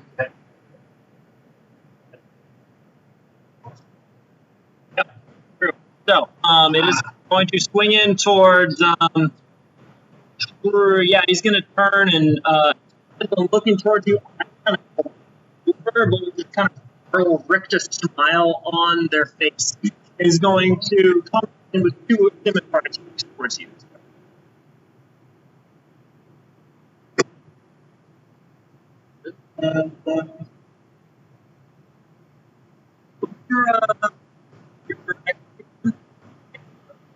Okay, and that's one. So it's going to be 24 and 6.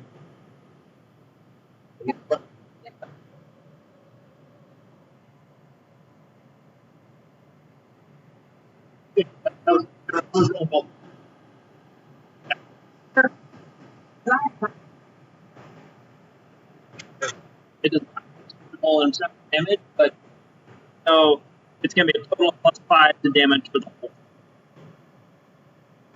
So that's going to be 15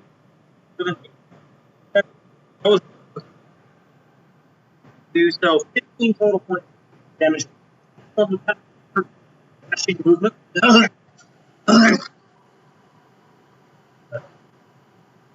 Its attack bonus is hit, but no damage.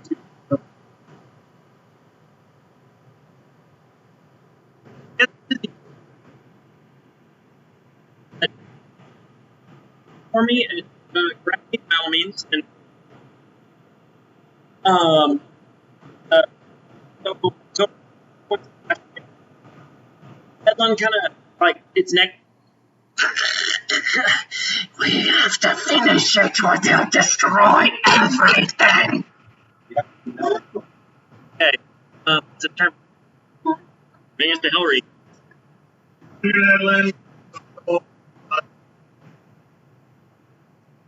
You don't need.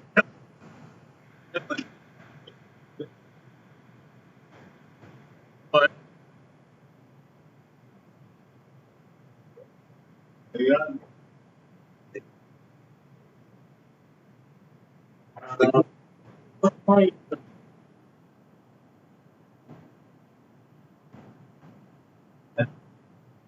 Information is a D right now. Elect to fail.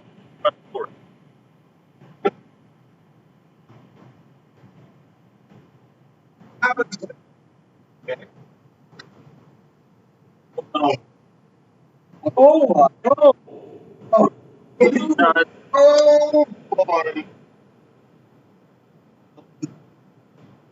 wow, that's Not. what the. If it holds a minute. Oh, Yeah. Okay, so. I can't get it for God. Edlund. And there's just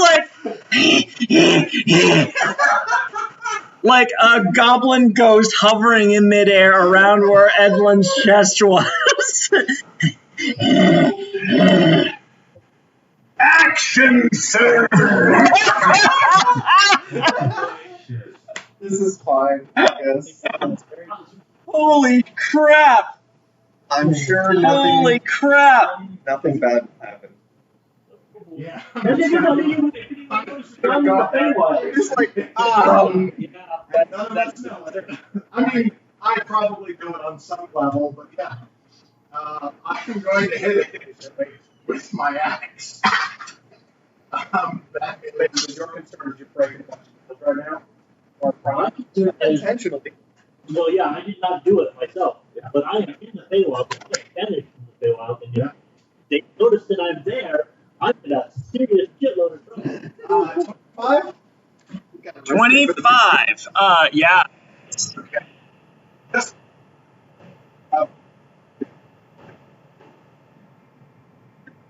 the Grip attack. Okay.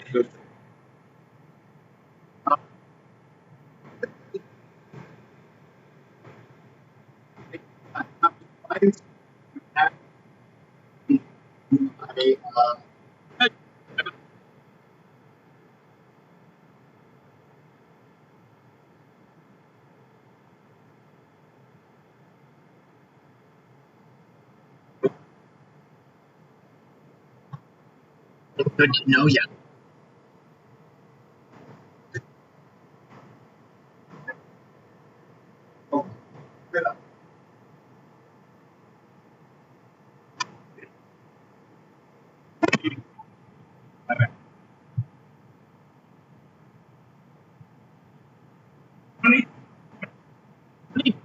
Slashing damage.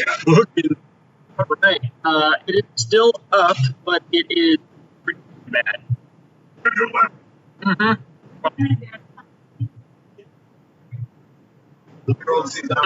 Fairy Fire hit Ed. Yeah. Well, it becomes a 22. Okay. real quick. All right, that's gonna be 7 radiant damage. 7 more radiant damage. Alright, give me a kill cam on that motherfucker. You got inside of my friend without asking first, and that is deeply uncool. I carved through with the axe, and as his body starts to sort of like reform where I cut through the ghostly image, the sword just and just sort of and fades away. Okay. Huh? Yeah.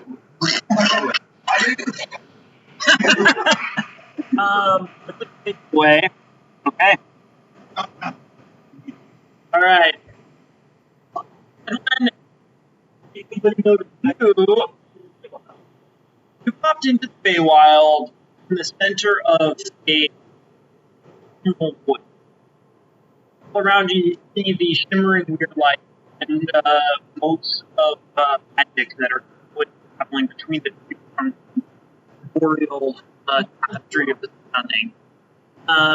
Immediately, it begins to dawn on you that you are on land you are banished from, and as you open your mouth to begin to explain, you are now back in the chamber which you were banished from. It was literally like 1 second. Okay, but it was in a tunnel of wood? I'm not banished from the autumn cold. Hey. I'm banished from summer and spring and brighter, so maybe I got away with it. Ooh, okay. We will find out. That doesn't mean I did it, but Enlin Ball Z. Correct, which is the best kind of correct.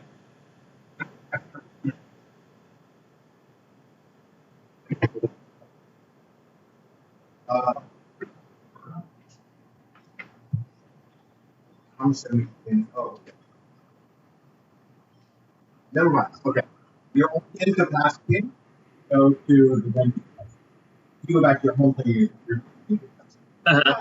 Because you pop back home and you just like appear in the middle of your family's like, you're here. What? Okay.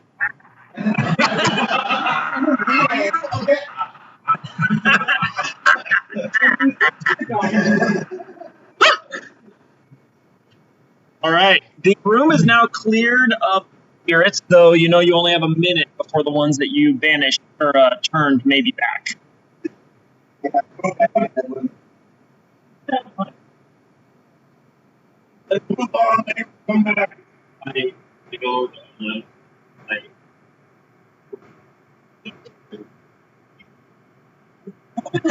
Here, the fight is being fight.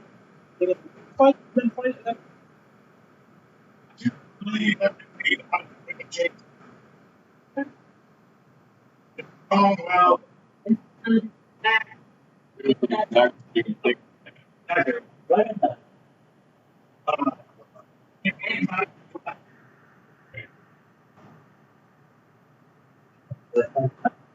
Okay. You approach it. Just kidding. Small elves.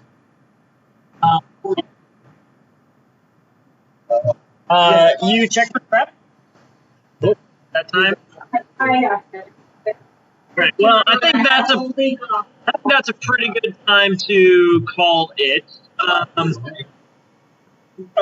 We will pick up in 2 weeks, and we will find out what happens deeper in the roots beneath your. Hey,